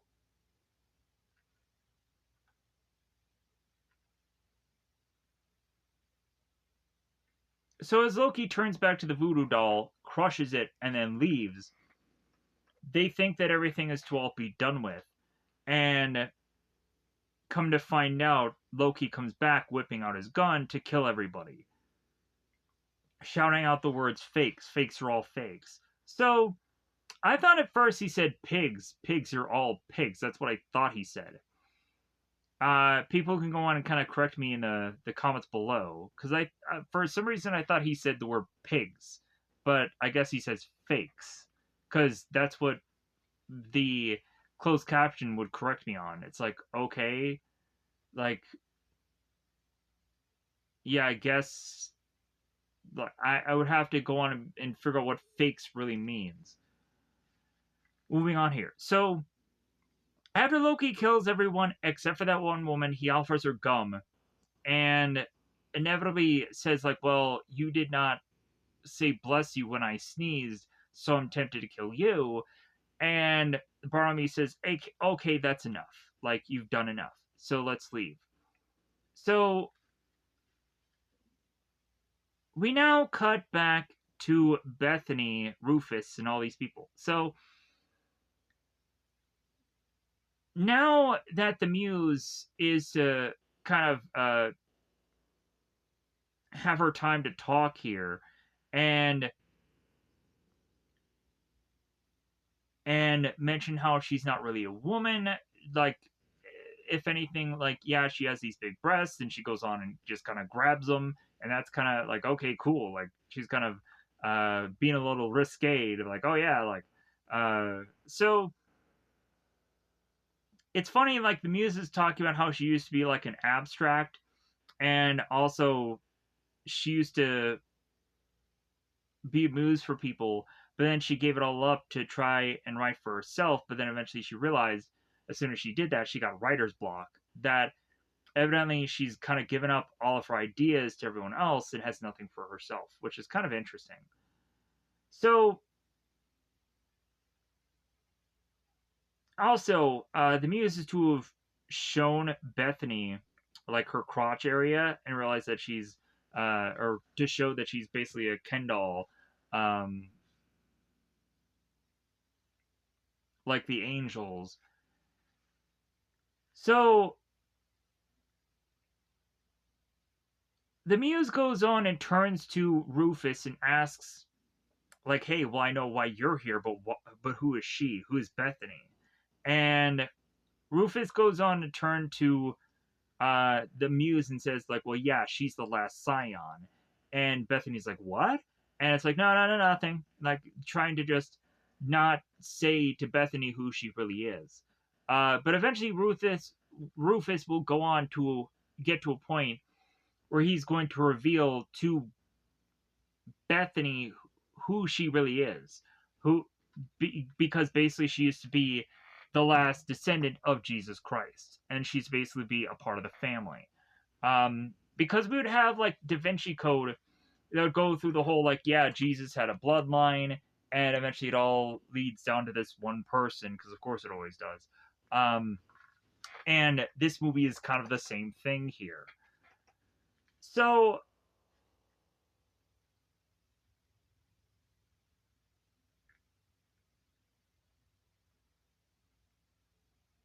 we would go and have one of the gang members or one of the gentlemen make his way to a turlet, and after going on and taking a huge dump in that turlet, all of a sudden we come to find that the toilet is overflowing, strangely. But then we come to find that the reason for that overflow is because there's going to be a shit demon coming out of this toilet. So I'm like, okay, it makes more sense then. It's just like, okay, like what is it? Why are you showing me an overflow toilet? But then it's like, oh, okay, yeah, like there's a monster coming out of that toilet, so it makes more sense. So,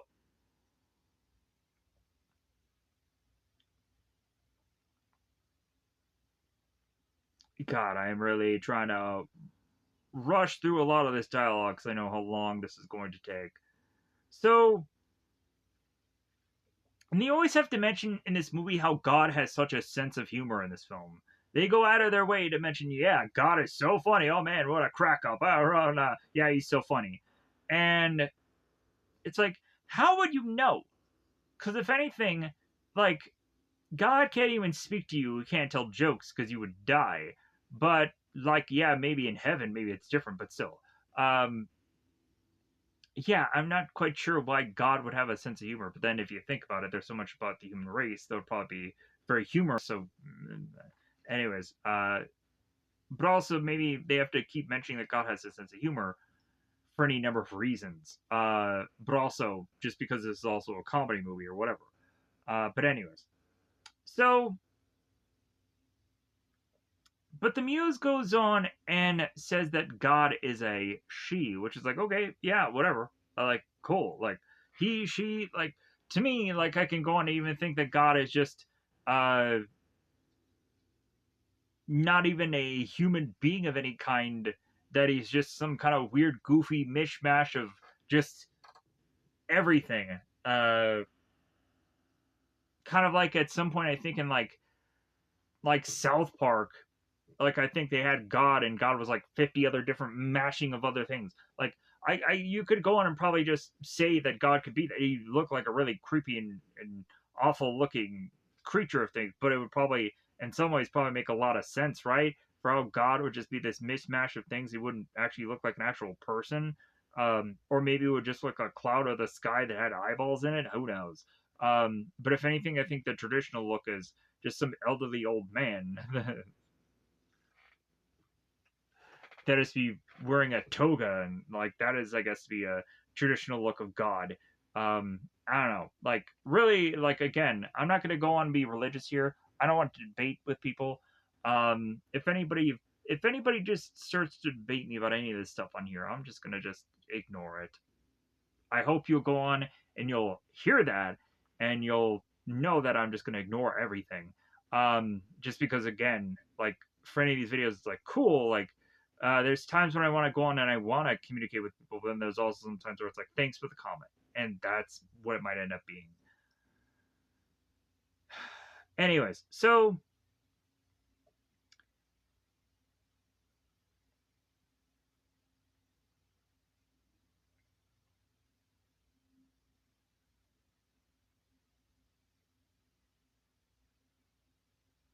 all of a sudden, there is to be this reek of smell within the room, and then the shit demon is to be making its way into this area. And the Muse seems to the Muse and the Apostles seem to know exactly what this is, and Muse goes on and says that it's a Golgothan, and both Jay and Silent Bob are just like, what the heck is that? And so Apostle has to go on and say a shit demon, so that way they can figure it out better. Like, demon, all right, whatever this is. So I actually think that this shit demon actually looks kind of cool looking in a way. It actually is fairly creepy, and it actually is to look like, yeah, like how you would figure like something intimidating of a forest would be. So we have all the gang gentlemen members that make their way to Jay and Silent Bob, and they're immediately like, well, yeah, we should go on and we should take down this thing, and they should represent, and da da da. So they make their way to the shit demon, and they get horrifically killed and sprawled all over the place. And we get to see a good chunk of time where they're going on like, and seeing all the carnage unfold. Then we see the shit demon just standing there as the gang members are displayed all over the place. It looks brown and horrible. So Jay turns to Bob and says, like, well, I guess we're the only one left in the gang now. So everybody goes on and rushes their way to get behind the bar as the demon goes on and takes from its hand this poop projectile that goes on and launches onto the wall that doesn't hit anything but the wall.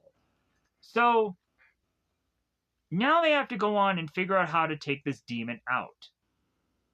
And they also have to mention how this Golgothan had come to be. And they had mentioned where Christ had gotten crucified.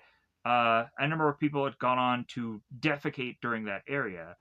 And eventually all of that crap just came together into being a demonic thing. So, because everyone had spilled their bladders and bowels in the process. So,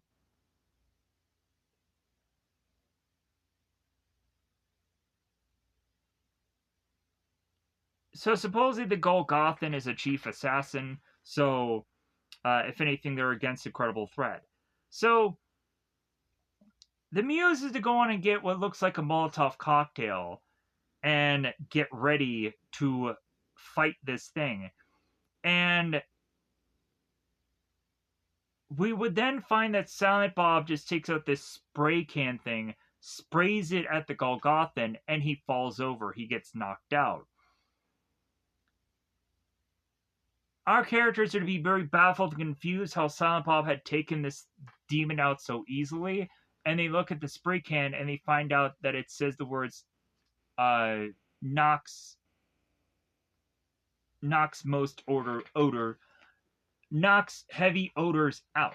So I guess technically this guy is a really bad odor. So yeah, it makes all the sense in the world to just kind of have this be knocked out by this. So the crap demon is now on the ground, knocked out. So the Muse wants to figure out who's kind of involved in all this, and she's going to go on and ask the demon when eventually he kind of much more wakes up, who was involved to try to retrace their steps here. So now we make our way to both Barnaby and Loki that are trying to get tickets to make their way to New Jersey. We come to find out that this person that is selling them tickets has everything to be sold out, and there's no way for them to go on and get tickets. So, if anything, Barnaby ridicules Loki about that whole bus situation.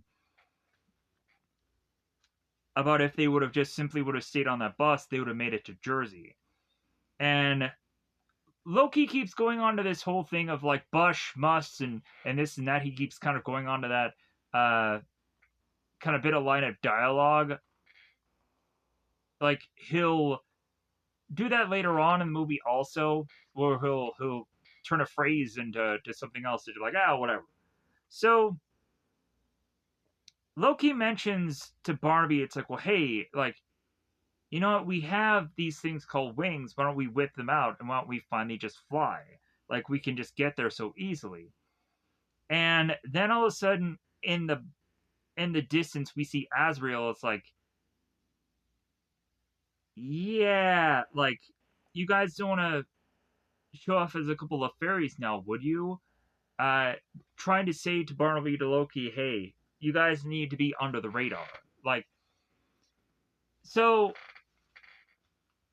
Azrael pulls both Barnaby and Loki into this store and tells them how there are people looking for him on both sides, heaven and hell, and that if anything, the last Scion is even looking for them. And they're like, oh my god, the last Scion? Wow! Like we must be that really in that important. So Azrael goes on to tell both Barnaby and Loki that they need to fly into the radar, they have to stop killing people, and definitely don't go on and whip out their wings.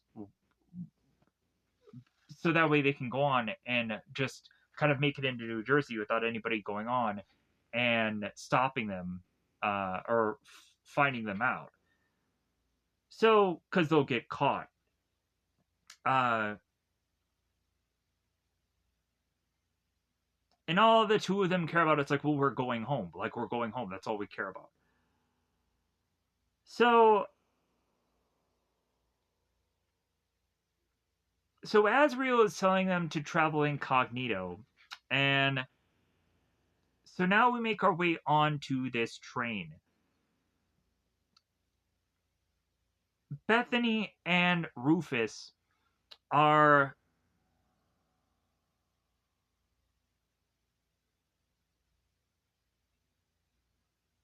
still having Bethany talking about how she still wishes that she could have stayed at home. And Rufus is going on and talking about how Bethany is sounding very much like Jesus at some points. And Bethany's like, oh, like explain more. Rufus goes on to mention about how Jesus likes to go in a room and just kind of hear people talk about things. And most of the time it's probably very unimportant shit, but Jesus just likes to kind of listen to people.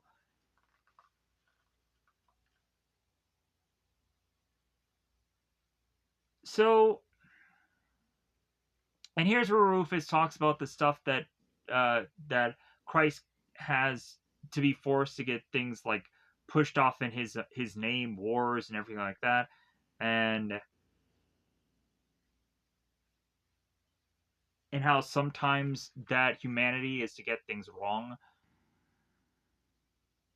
and so on and so forth. So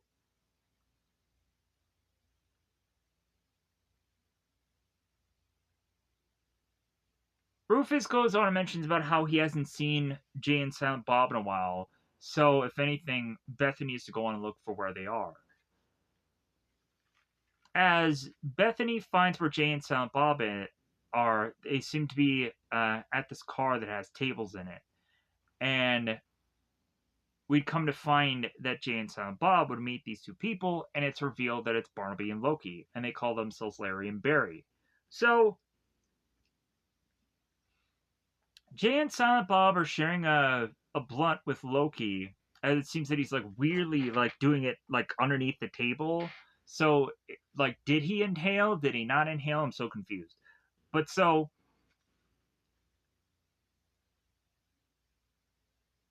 Bethany and Barnaby are talking about their stories and where they had come from and why are they going to New Jersey. And so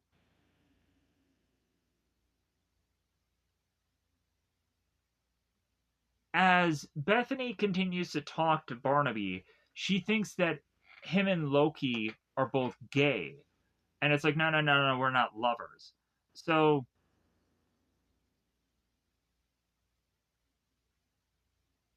so Bethany is talking about how she had this ex lover of hers or ex husband of hers that kind of screwed her up for trying to figure out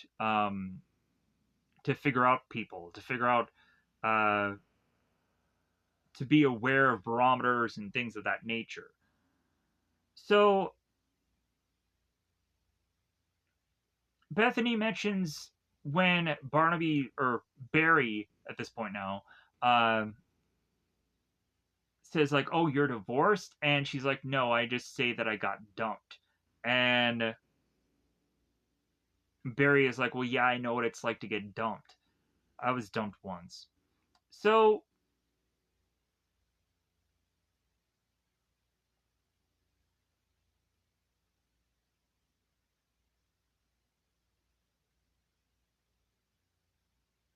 and they go in further and talk about how relationship stuff is to happen, where it's like there's a possibility of like, well, hey, you always think that uh, once you get dumped, that it's not going to happen, that it gets reversed, that the person decides that they want to have you back and work things out. Uh, but it just doesn't happen that way.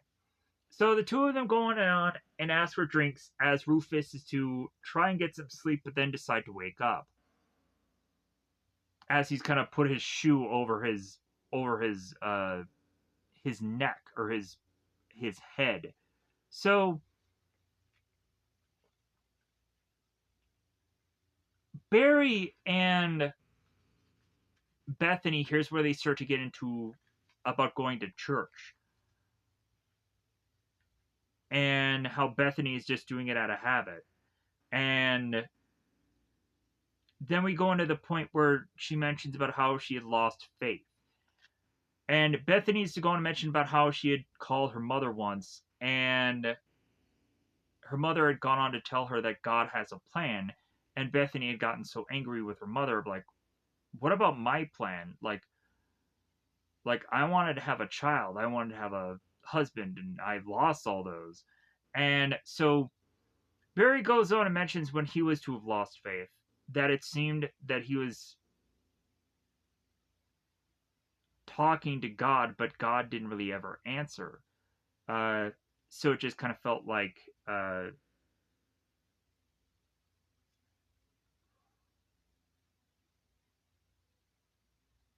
that's kind of when he lost his faith. So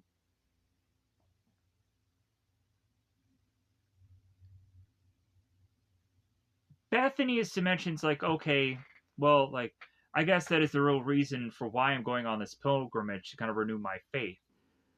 Bethany starts to mention that her pilgrimage is to go on and make her way to New Jersey and eventually to stop these angels.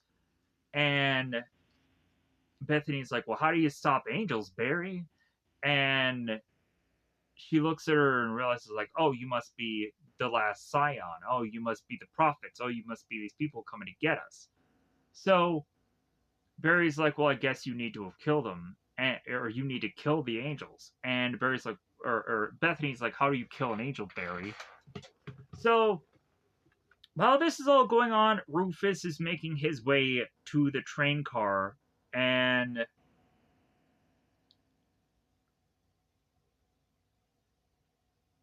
Barry is to break his bottle and is to hold Bethany hostage.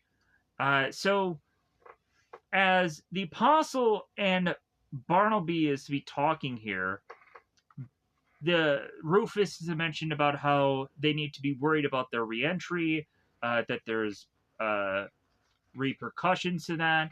So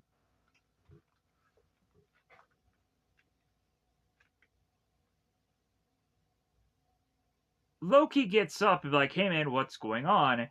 And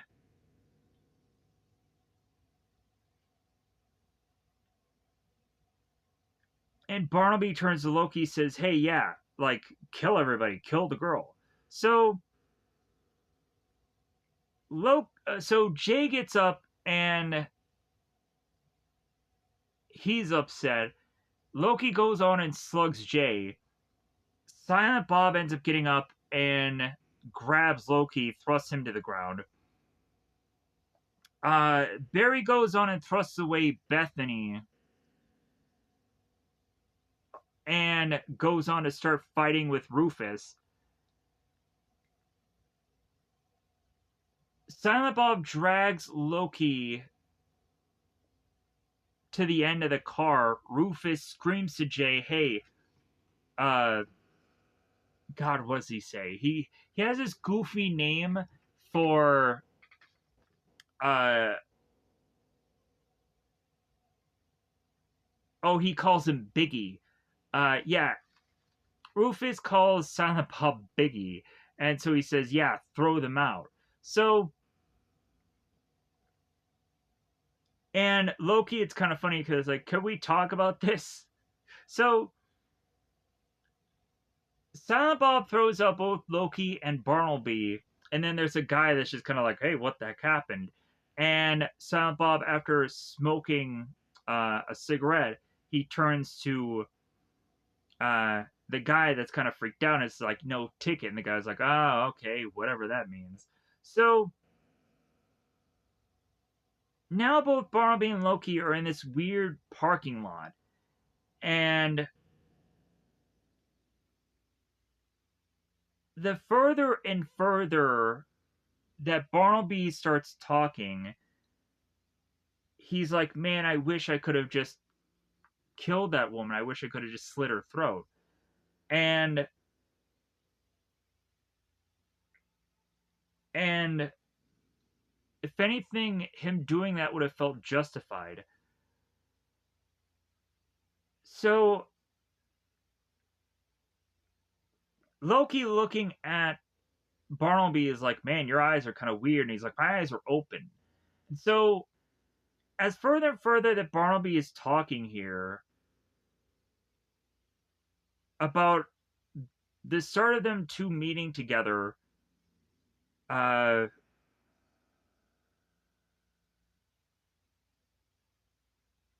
and where eventually they ended being in heaven, where Bartleby convinced Loki to put down the sword, and how they had gotten expulsioned from heaven, and how ultimately it wasn't fair to them that they had gone on to go through all that. So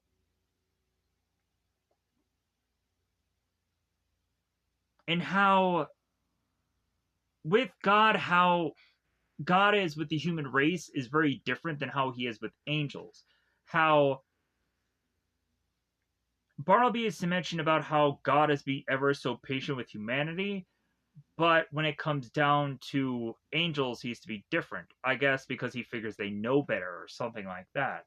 But it's kind of interesting how Barnaby goes on and on about the patience that God has for humanity that doesn't even, at some points, even believe he exists. But yeah, but Barnaby goes on to question, it's like, where was God's patience for us? Like, um, where was that same um, to be put on us than he does to them? So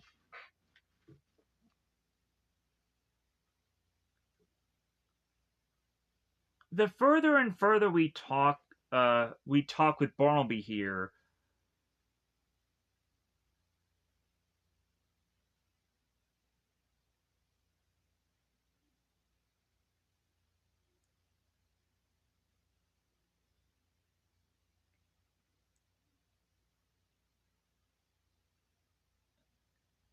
Bartleby mentions again how once they go through that arch, that their sins will be forgiven, and no harm, no foul.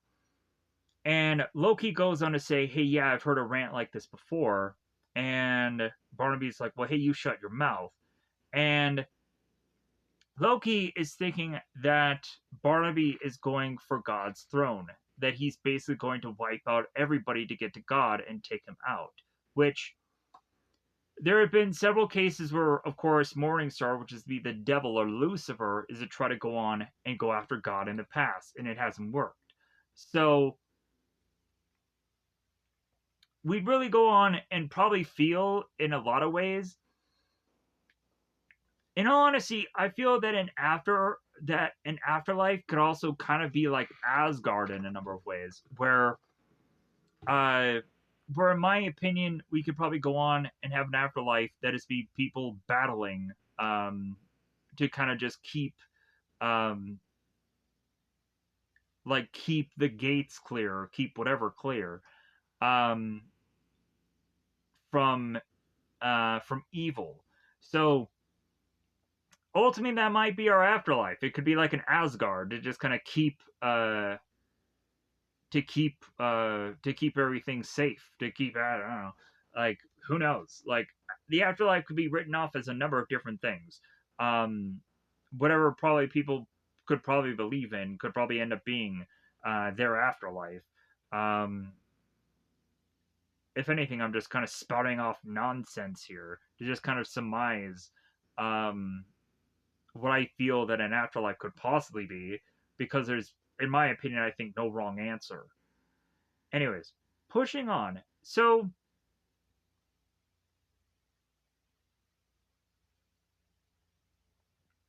but if anything, Barnaby again is saying to Loki, it's like, again, we're going home. Like, that's all we should care about. Um, and that's very narrow minded in some ways, to where it's like, have they really thought this through? Like, I think Barnaby is just saying this to Loki to keep him going and to keep Loki from taking other sides instead of taking his side. Just convincing him, like, no, like, the ultimate goal is we're going home. So Loki's hearing that, it's like, yeah, going home, all right. Even when Loki is starting to fade here from absolute trust of Barnaby here, uh, and eventually that trust will be completely lost, and then Loki's like, well, yeah, I have to stop you now. And then eventually Loki will die for him being against Barnaby, because he becomes mortal. So pushing on here. So in this scene, we have Bethany, Jay and Silent Bob, and the Apostle, and they're all around this fire. And here is where finally Bethany gets to know who she is. Because Bethany is so tired of the cryptic bullshit, and she's just exhausted, and she wants to know why her at this point. So Rufus is to explain Bethany in a way of which that was explained to Jesus. So Rufus explains that there was a big gap of 18 years that was lost by the Bible. I'm assuming because there wasn't anything really interesting going on in those 18 years, is what I have to assess. Or they just wanted to fast track it because maybe it was just more interesting to just cover a certain time period in Jesus' life. Don't know. But if anything, there's a huge gap of 18 years that were not documented, and Rufus just goes on to find that weird. Uh, but if anything, Jesus was told when he was 12 that he was the Son of God. And so the Bible jumps from 12 to 30, and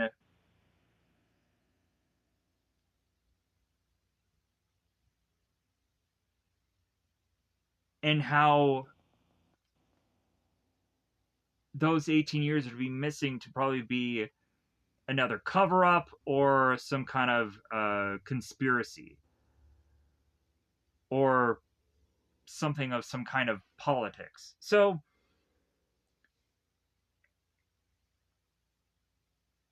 But what Rufus is trying to get here is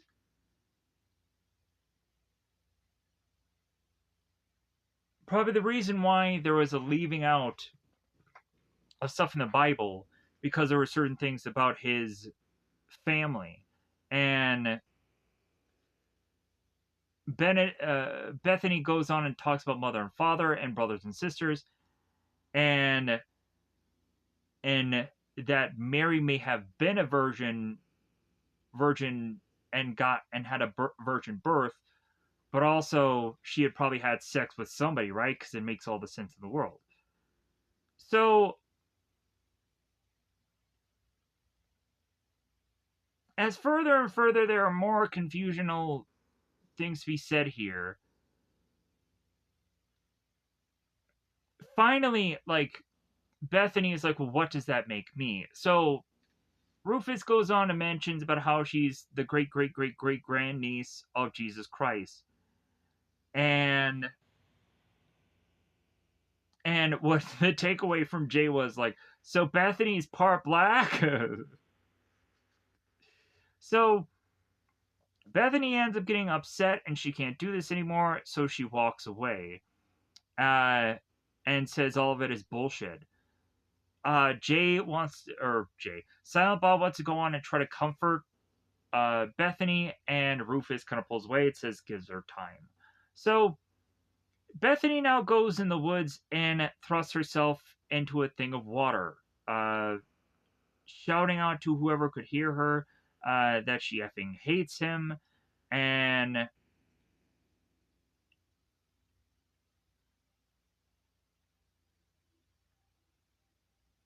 Metatron is like, well, yeah, he can't hear you, you know. Like, that's why we need you, because if anything, we couldn't come to him, so we're coming to you. So Metatron goes on and explains to Bethany about it was hard for him to want to go on and explain who she is, because if anything, it was hard for him to go on and also tell Jesus who he was, because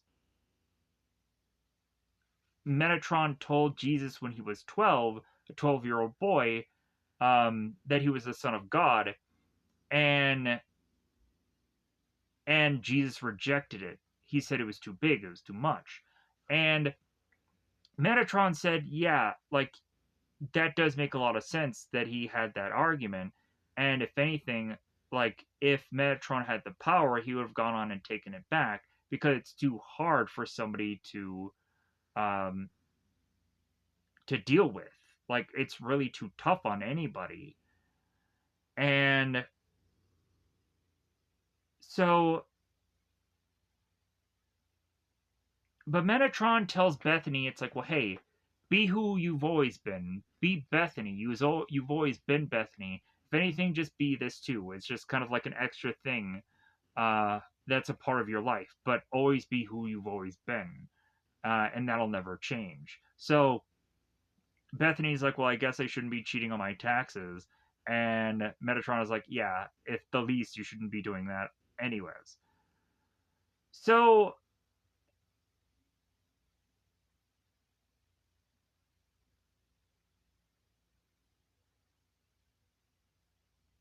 there is a point here where Bethany is going on and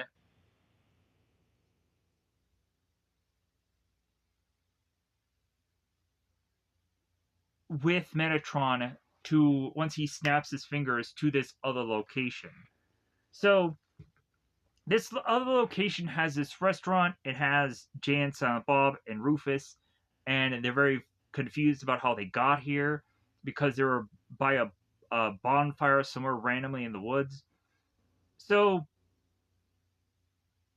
Metatron appears, and all of a sudden Apostle's like, oh my god, the voice, the Apostle. Oh yeah. So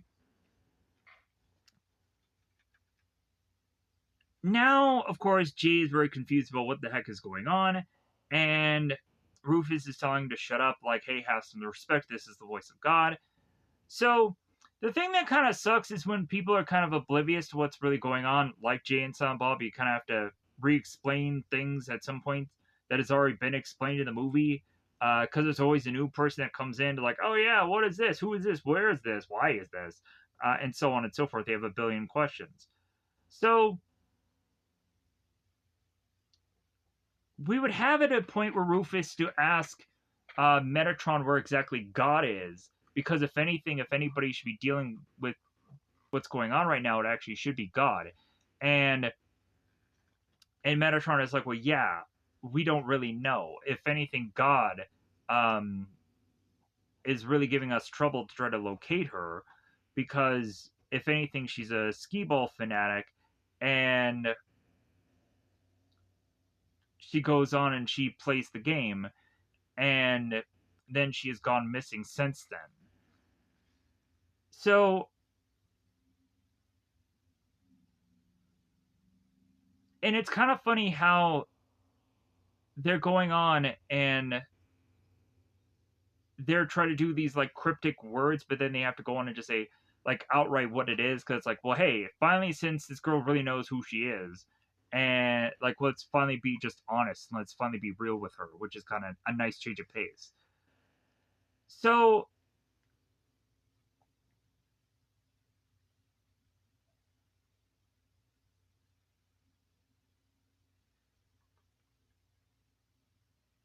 if anything, they go on to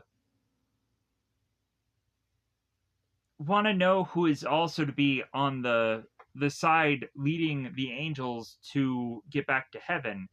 And and Megatron is like, well, yeah, we haven't yet figured that out. Like, if anything, like they try to demise, like, well, could it be Lucifer? And it's like, no, if Lucifer would know what'd be going on, he'd be trying to get to the throne right now, and he's not. So if anything, they just know that this person is to be kind of clouding themselves and disguising themselves so well that there's no way to figure out who they are. So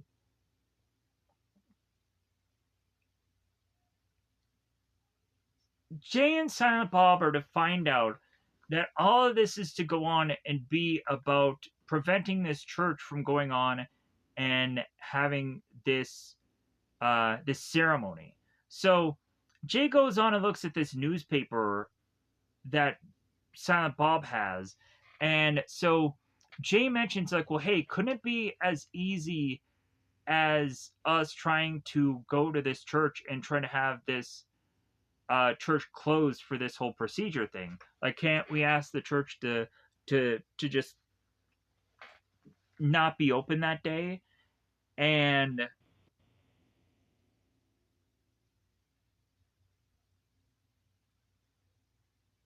so Megatron goes on, I'm like, wow, like that actually is a really good idea. And finally, the prophets have lived up to their name. And like, ah ha ha. So we then would cut to Rufus, Jay, and Silent Bob and Bethany going to Cardinal Glick, hoping that he'll go on and he'll close the church for that very specific day. And as they try to explain why they want him to close the church, he's like, you want me to close the church for that? Because it just doesn't make sense to him. And at one point, Rufus even goes on to say, it's like, we have come from the one who has been called I Am. And Bethany's like, what are you doing? And Rufus is like, well, yeah, it worked for Moses. So the more and more that they even try to be honest to this cardinal, he further and further is to want to kick these people out uh, for how like nothing will have the church be closed short of the hand of God. Like it's kind of like the Jaws beach, or it's kind of like any number of people that are going on to be like, hey, you want this closed on this day? No, it's not going to happen. And then it's going to destroy the whole world. We always have these stubborn people that are not allowing anything to be closed. So, all right. So now we cut to both Barnaby and Loki that are making their way to the Welcome to New Jersey sign. And we have Jay and Silent Bob and Rufus and Bethany that make their way back to Muse. And they are now at this other bar. So finally, Azrael is to show up at this bar to stop uh, the last Scion and all of them. And Azrael is to say that all he needs to do is just stall these people because any minute now, both the angels will make it through the archway and all of this will be over. So Azrael has to go on to explain about how, since he has to go on and have to live in hell, how, if anything, all of existence ending like doesn't seem so bad in comparison to needing to go to hell. So that's why he's gone on to do everything that he's doing here to help with the angels to wipe everything off of existence. So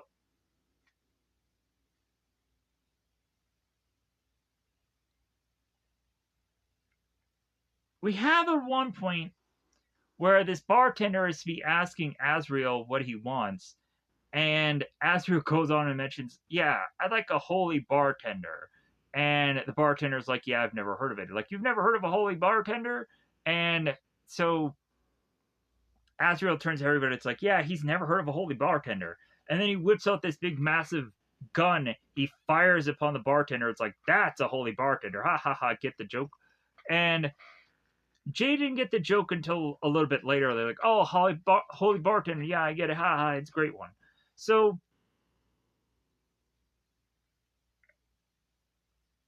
so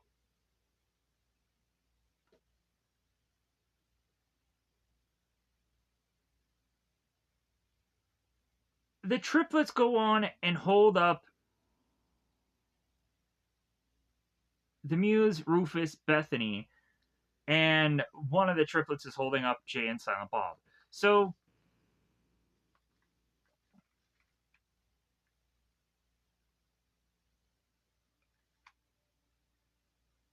we would have Azrael that turns on the TV, and Jay is hoping that they could turn on some cartoons, and Azrael's like, "No, I'd like more current events."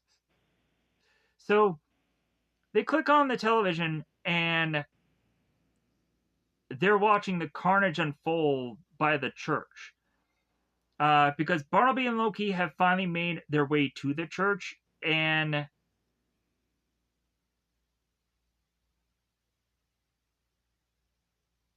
they have made their presence known, and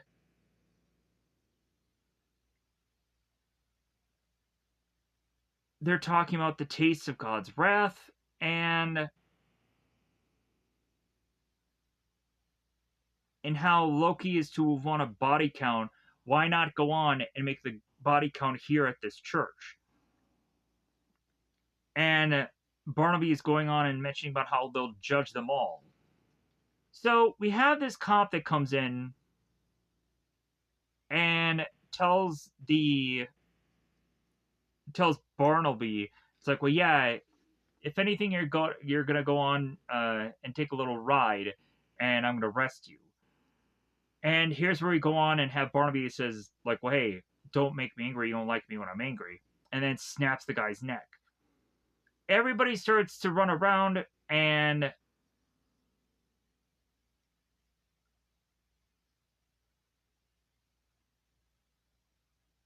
so here's where Barnaby starts to talk about uh, judging people for the guilt that they have against Almighty God, and starts to rip through his shirt to reveal his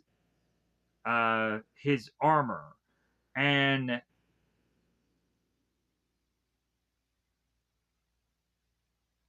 And Loki is kind of second guessing everything. They're like, no, like whip out our rings. Come on, let's do this. Let's do this now. So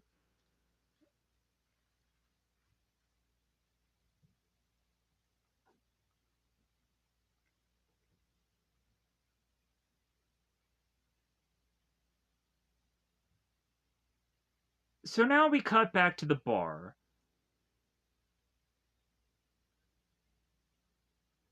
and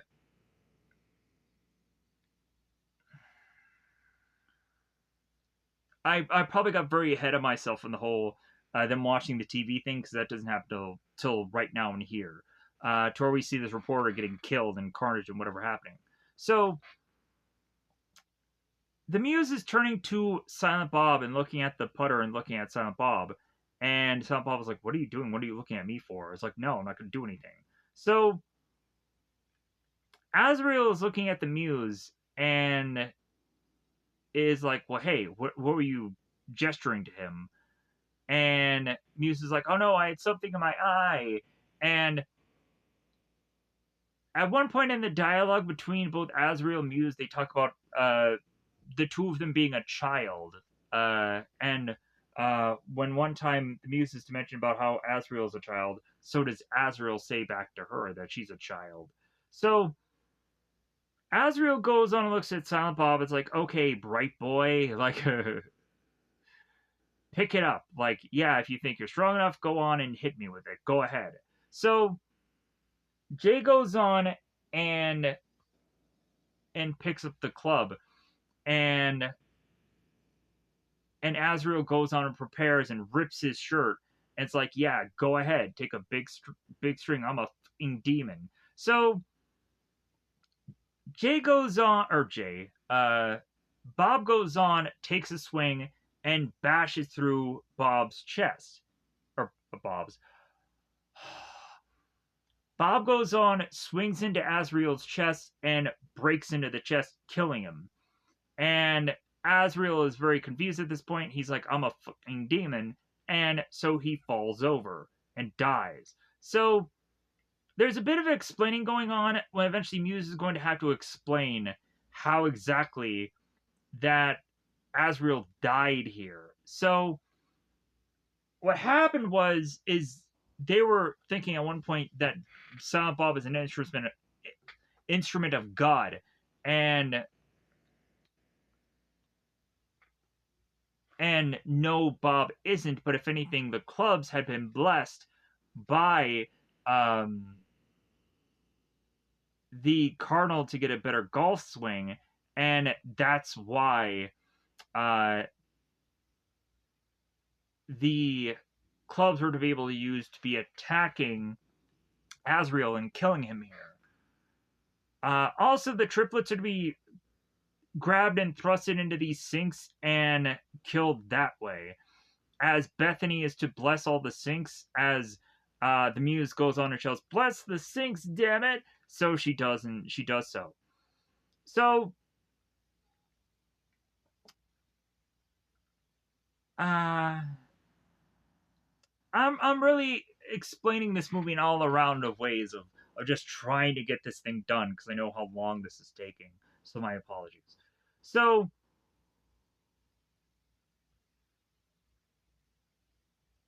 now we make our way to this group finally making their way to the church. And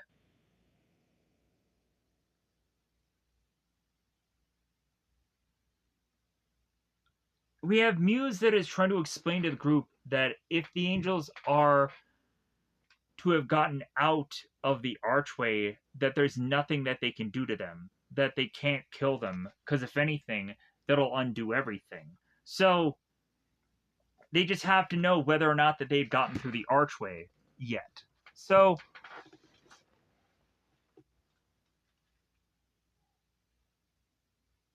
all of a sudden we end up seeing a body fall from the ground, or fall to the ground, and we find that Bartleby is just grabbing people and chucking them and killing them, just random people. So Loki is to go on and be out of the shadows and be drunk, and because he's human now. And so Loki goes on to explain to the group, it's like, well, yeah, like at first we were going on and we were actually judging people, but then after a while we would just find random people off the street, grab them because we think it's funny, and then kill them just because we can. So Muse is going on and asking Loki as she grabs him if they had gone through the arch yet, and Barnaby had said no, that they've been waiting for them. Because, yeah, like, if Barnaby goes on as an angel and just kills all of them and takes them all out, then he will have nothing against him to stop him at all. Um, so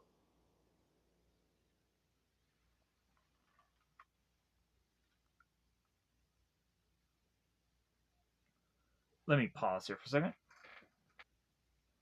Okay, so at this certain point, we've gotten to the part of the movie where like the closed captioning stopped. So it's all about kind of rehashing whatever is in my mind of the dialogue. So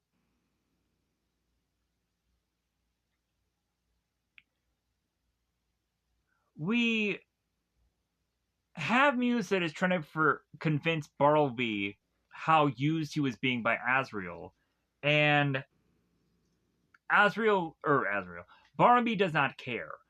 Barnaby does not go on and really care what Muse has to say, so he like decks her down. Eventually, Barnaby grabs Bethany here and explains how her of all people should be much more understanding to what he's trying to do. And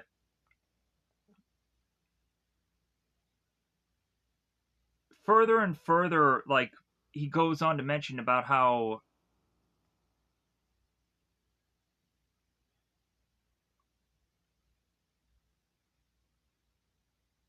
like he would enjoy, I think, slicing into her or killing her or whatever. And eventually, regardless of what is to happen to them, when they are to go home, like he just uh Brahmi does not care anymore. He just wants to see his mission completed. So Loki eventually gets out of his drunken stupor and is to decide that he wants to fight Bartleby for just being a person that just doesn't have the faculties to really think things through. And so Barnaby turns to Loki and it's like, well, that's the thing about you. You're now mortal, you're now human, and if anything, you're weaker than I am, and you have a short lifespan. So Barnaby stabs Loki into the side and kills him and drops him down. So Barnaby gets his wings out and Muse jumps on top of him. Jay and Silent Bob grabs his wing, or no, Rufus and Silent Bob grabs Bartleby's wings as Jay grabs Bethany and runs off. Jay goes on and preps himself for going on and having sex with Bethany because, like, yeah, there's no way we're going to be able to stop that angel. So we might as well get to making love right now because, yeah, we're going to die. So the more and more that Bethany talks to Jay here, eventually he's like, well, yeah, we're going to end up like that John Doe Jersey guy that they've kept comatose. And Bethany's like, well, what did you say? So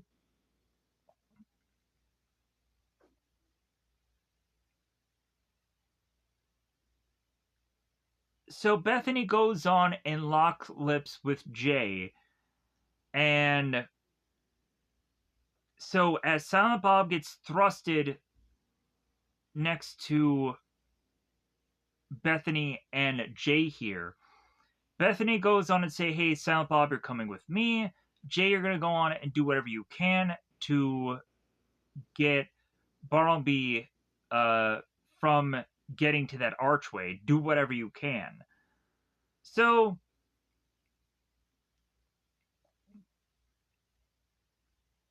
Bethany and Silent Bob are making their way to the hospital that the John Doe Jersey guy is. So in between that, we're seeing that Rufus is getting flung onto a van, a news van. Uh, the Muse is getting choked by Bartleby, and so Jay is going on and getting out this machine gun that was by Azrael. He had this little gun that just pumped out bullets. So Jay is deciding that he's going to go on and shoot Bartleby, which will actually be the bad thing to do because that'll rip out his wings and be doing him a favor. But Jay didn't think of it. He was to just go on and just fire away. And Bartleby just goes on and thrusts down to the ground and just has his wings just be blasted away. So Bartleby realizes that he is human now, and he's licking his own blood, and he is to be laughing. Bethany makes her way to the hospital room in hopes that that this person in front of him is a skee ball type. So Bethany goes on and starts turning off the machines and pulling away the breathing tube, and all of a sudden there ends up being this surge of energy that gets blasted out, and Bethany ends up falling over, and all of a sudden her chest is now bleeding because she's dying.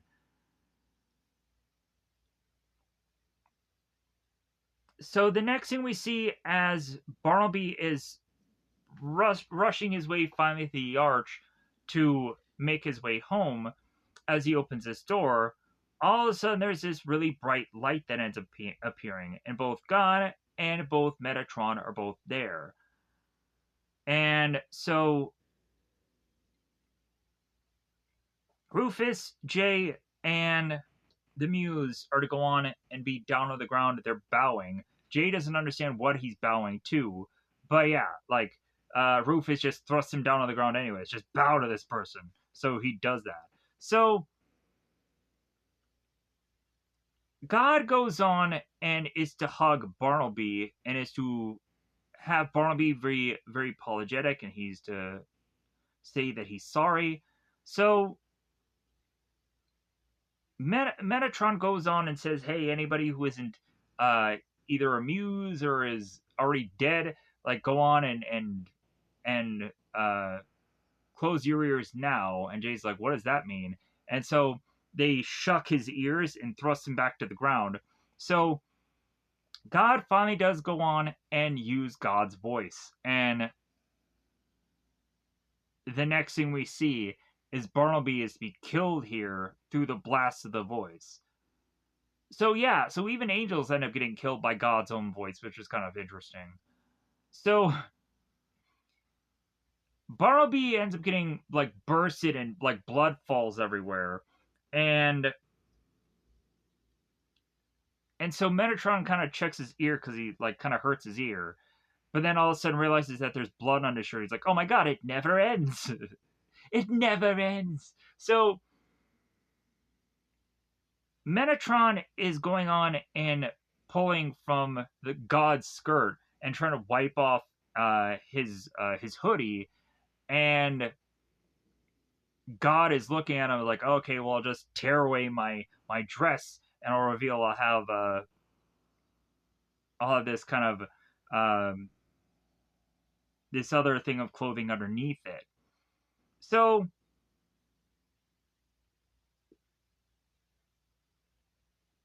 Jay, again, otherwise confused, asking who exactly this woman is now. And so Metatron goes on to tell Jay, it's like, well, hey, all you need to know is within this girl's eyes. So Jay looks at this girl's eyes and gets a kiss, and Jay is now happy.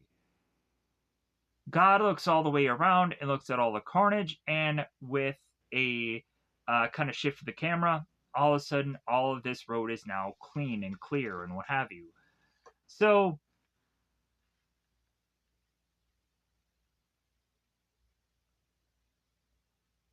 now we have Silent Bob that is carrying Bethany back to the church as we find out or realize that she is now dead. So, oh, we have a Karate Kid reference here. I forgot about that. We have the wax on, wax off reference. So, God goes on to eventually find Beth or sees Bethany's body at this church because Silent Bob brings her in. So, God goes on to eventually bring Bethany back to life because what she had gone on to do for God herself. So Bethany goes on and does this whole like kind of hands together, like, all right, like I'm gonna do the wax on, wax off thing. And so God puts her hands on Bethany's belly or Bethany's chest and does bring her back to life. So Bethany gets up, and so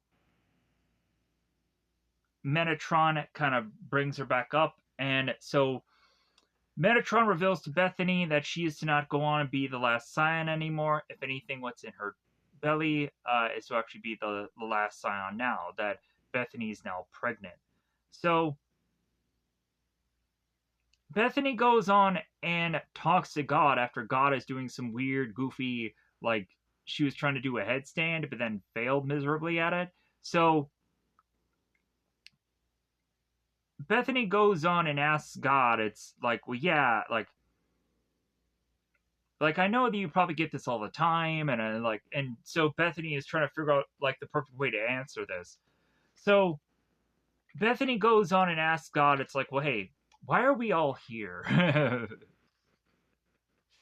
And God doesn't really have an answer, so God just goes on and just boop, and then just leaves. And so Metatron tells Bethany, it's like, well, yeah, God has a sense of humor, right?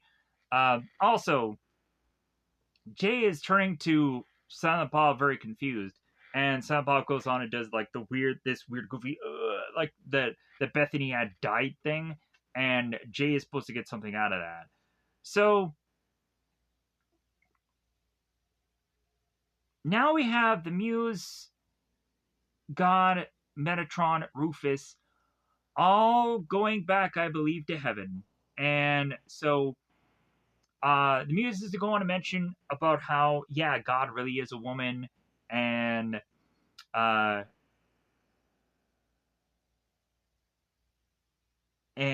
so they all go in to this door. They end up closing the door, and so Bethany waves goodbye. Bethany goes on and makes her way to Jay and Silent Bob, who are now at these steps, and so Bethany is going on and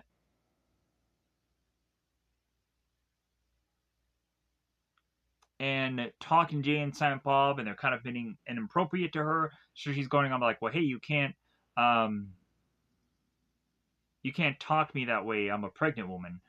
And so Jay is going on and talking about how you can have sex to at least the third trimester, and because of course, that's what they have to get to.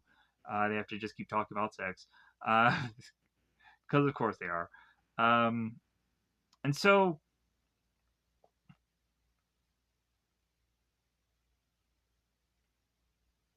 if anything, it all ends with just a camera shot at the church kind of moving up, and so uh, like it's basically saying that Bethany is going to end up with Jay and Silent Bob, and they're going to be kind of taking care of Bethany as she used to go on and have this child because the child is going to be very important because Metatron even says so. So, with that said, that goes on and covers this movie in the best way I could, in the quickest way I could, because there's a lot of effing dialogue to get through. So, clearly for me, there is no way to execute this movie perfectly. If anything, I kind of went on to kept repeating myself at certain points, or I just wanted to keep rushing through this, and that was also a big fault of mine. So, my apologies. I was trying to figure out a way to best review this, and then I ended up making quite a bit of mistakes. But man, there is so much detail and there's so much things, dialogue wise, that I just wanted to cut through here to get to the end.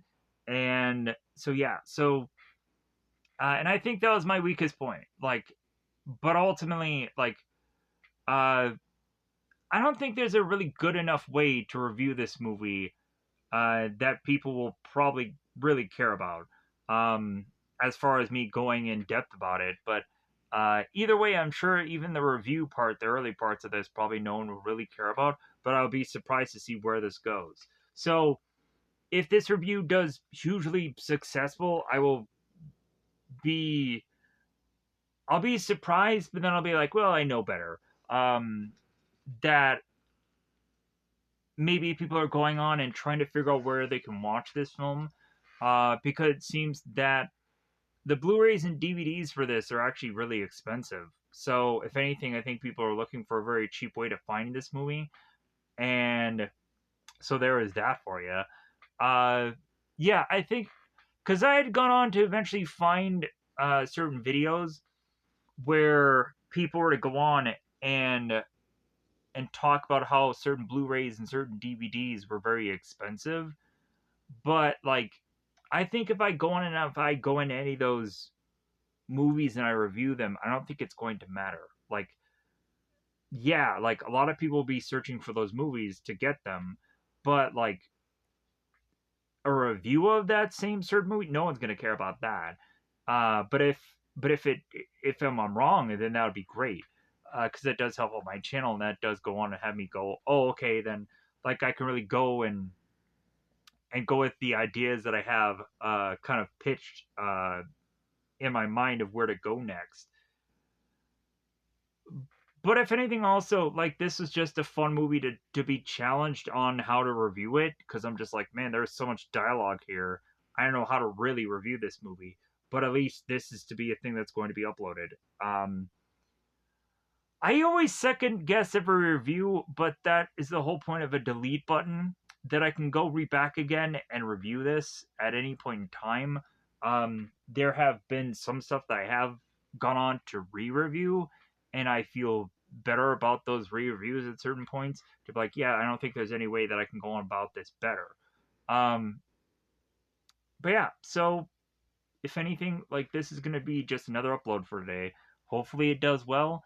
I'm so amazed and surprised that we've gone on to get to 500 subscribers upon this channel, because of how much like the last five were to have gone on and just been like, man, like, am I ever gonna go on and am I ever gonna get to at least 500? But I feel like I can go on and find 500 other people, like I'm hoping.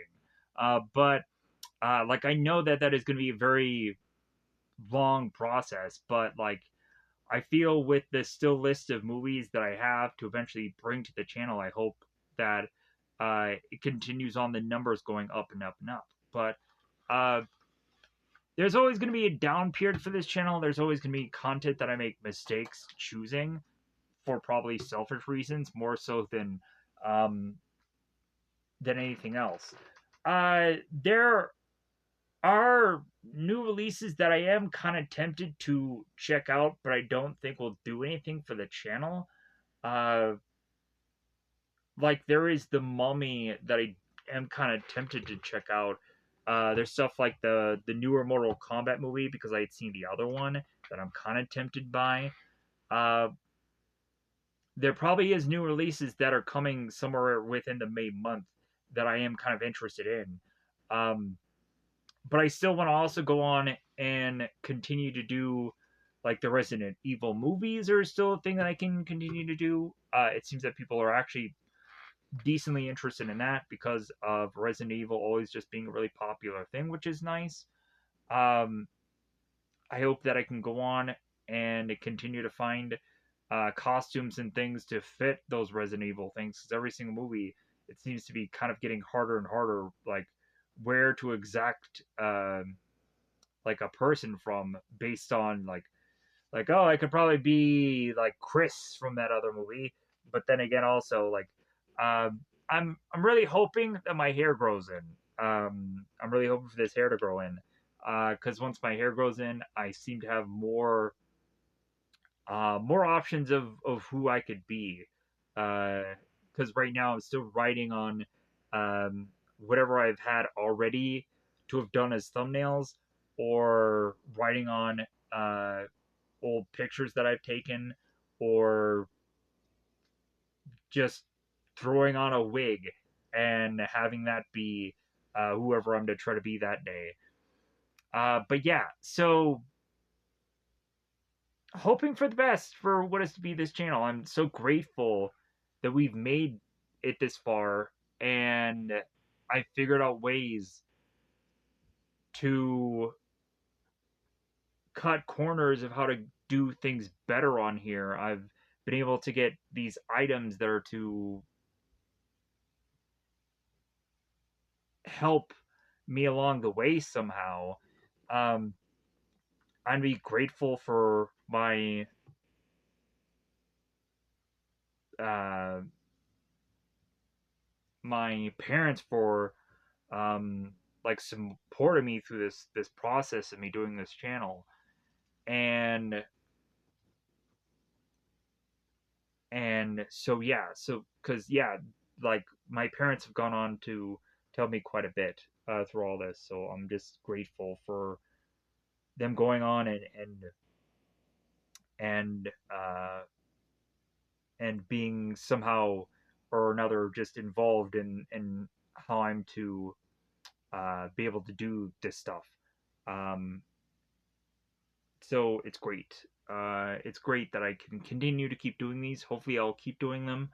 Hopefully, at some point, I'll go on and be able to, at some point, make a profit on this channel. Like probably by the time that I probably do get monetized, if that does really happen, because there's always like a second guessing of if my channel can actually be monetized. Because I tried it once before on another channel and I ended up just dumping the whole channel and just leaving and doing another one. Um, so hopefully this time around it'll happen. Like hopefully uh, I won't have anything on this channel this time around that is going to go on and flag on to YouTube, but you never know. Uh, if I finally do to get to a point of being monetized and it actually does happen, um, because I'm still thinking like I'm assuming that there's going to be some flagging of something that is just going to just not happen this time around. And if that's what really happens, then I'm just done. Like I've done everything that I can. Like I've tried everything humanly possible to to do this thing, and if second time around after me investing so much time in this, if it doesn't happen, then I am just done. I am just fully done at this point. Um, because I've done everything that I could possibly do. Um, to try to get to 1,000 subs and to try to get views and try to get things, and yeah, like what left is there to go to another channel and try this all over again? um like yeah, so like at this point it's all or nothing in this one. It's all or nothing. So yeah, so if anything, like once we get closer and closer to monetization, there may be even at a point where I want to be even more like precautious. So I might adjust certain thumbnails or adjust certain things just to kind of be like, ah, okay, like uh, maybe YouTube will be uh, fine with this now. Like, who knows? Like, maybe they'll go on and they'll accept um, my channel now. Um, yeah, like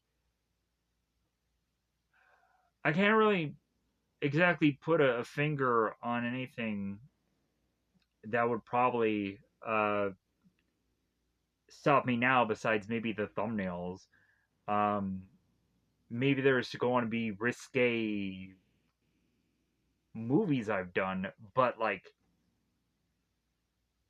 if anything, like I don't think that there is anything visually exactly that I could pull from that could think that it could ruin the channel. Um, but either way, who knows? We'll have to cross that bridge when we get there. I'm going to just hopefully uh, be able to also keep grinding away on Timu and be getting items for what is to be either big things that I can go on and like I'm still hoping to eventually try and get certain shirts and then eventually you'll start to like once I finally got the key shirts that I've always wanted to get to help me best for the channel, after that it'll probably just start to get to more generic stuff. Like there's certain blazers and certain just shirts and just certain things that I feel that I can if I get them that it will help me like greatly for the channel. Like just a blazer that isn't black, I think is a big key thing. Like I can get a gray or a white or a blue or a green. Um, Probably a very mid color, maybe even like a red blazer, and I can use that for a number of different projects. Probably a gray or a blue blazer would probably be best, but either way, um, if I have if I have just that, that will help me out greatly. Uh, like yeah, there is. Uh,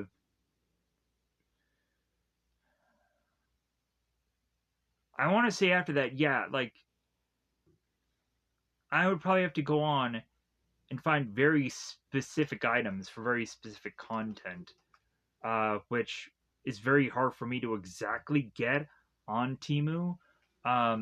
So it's just going on and at that point just finding something that's close or close enough uh, to just keep going on and just keep doing content on here. There's been some miraculous times where I found some movie shirts that actually look like the costume of a character of whatever from a movie of which that I reviewed at some point, and was just so blown away that I could get that, or I was just so blown away that they have stuff on there. Like they even have a God of War shirt and all these other things, and I'm like, cool. Like I could use any number of these things at some point because there are so many projects that are going to be uh, movies or shows or whatever that I could use that it's going to be a huge benefit. So hopefully, uh, hopefully we'll either get to a point where we can grind for these stubs or grind for these things, get these things, or eventually we may just get freaking do extremely well on seemingly one video and we won't have to worry so much about that and maybe we'll get monetized and uh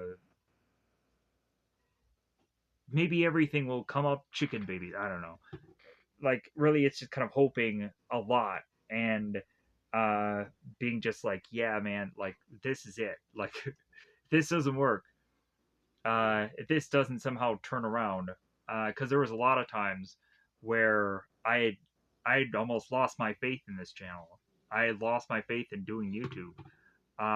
There's a lot of times where I was just like, yeah, like this is not going anywhere. But I just ended up just like, okay, let's just be smarter about this. Let's just think harder about this. Let's do one just big thing of just like of hey, like I can just outthink my way to figuring out how to better have this channel look, and then here's where we are now. So, but there's still a lot more work to do on the channel. I'm not saying that everything is completed. I'm still tweaking thumbnails. I'm still doing daily, continuously adjusting things. So, if anything, I'm gonna get out of here so I can adjust my way to sleep, so that we can get that rest. So yeah, goodbye, everybody. Bye, everybody.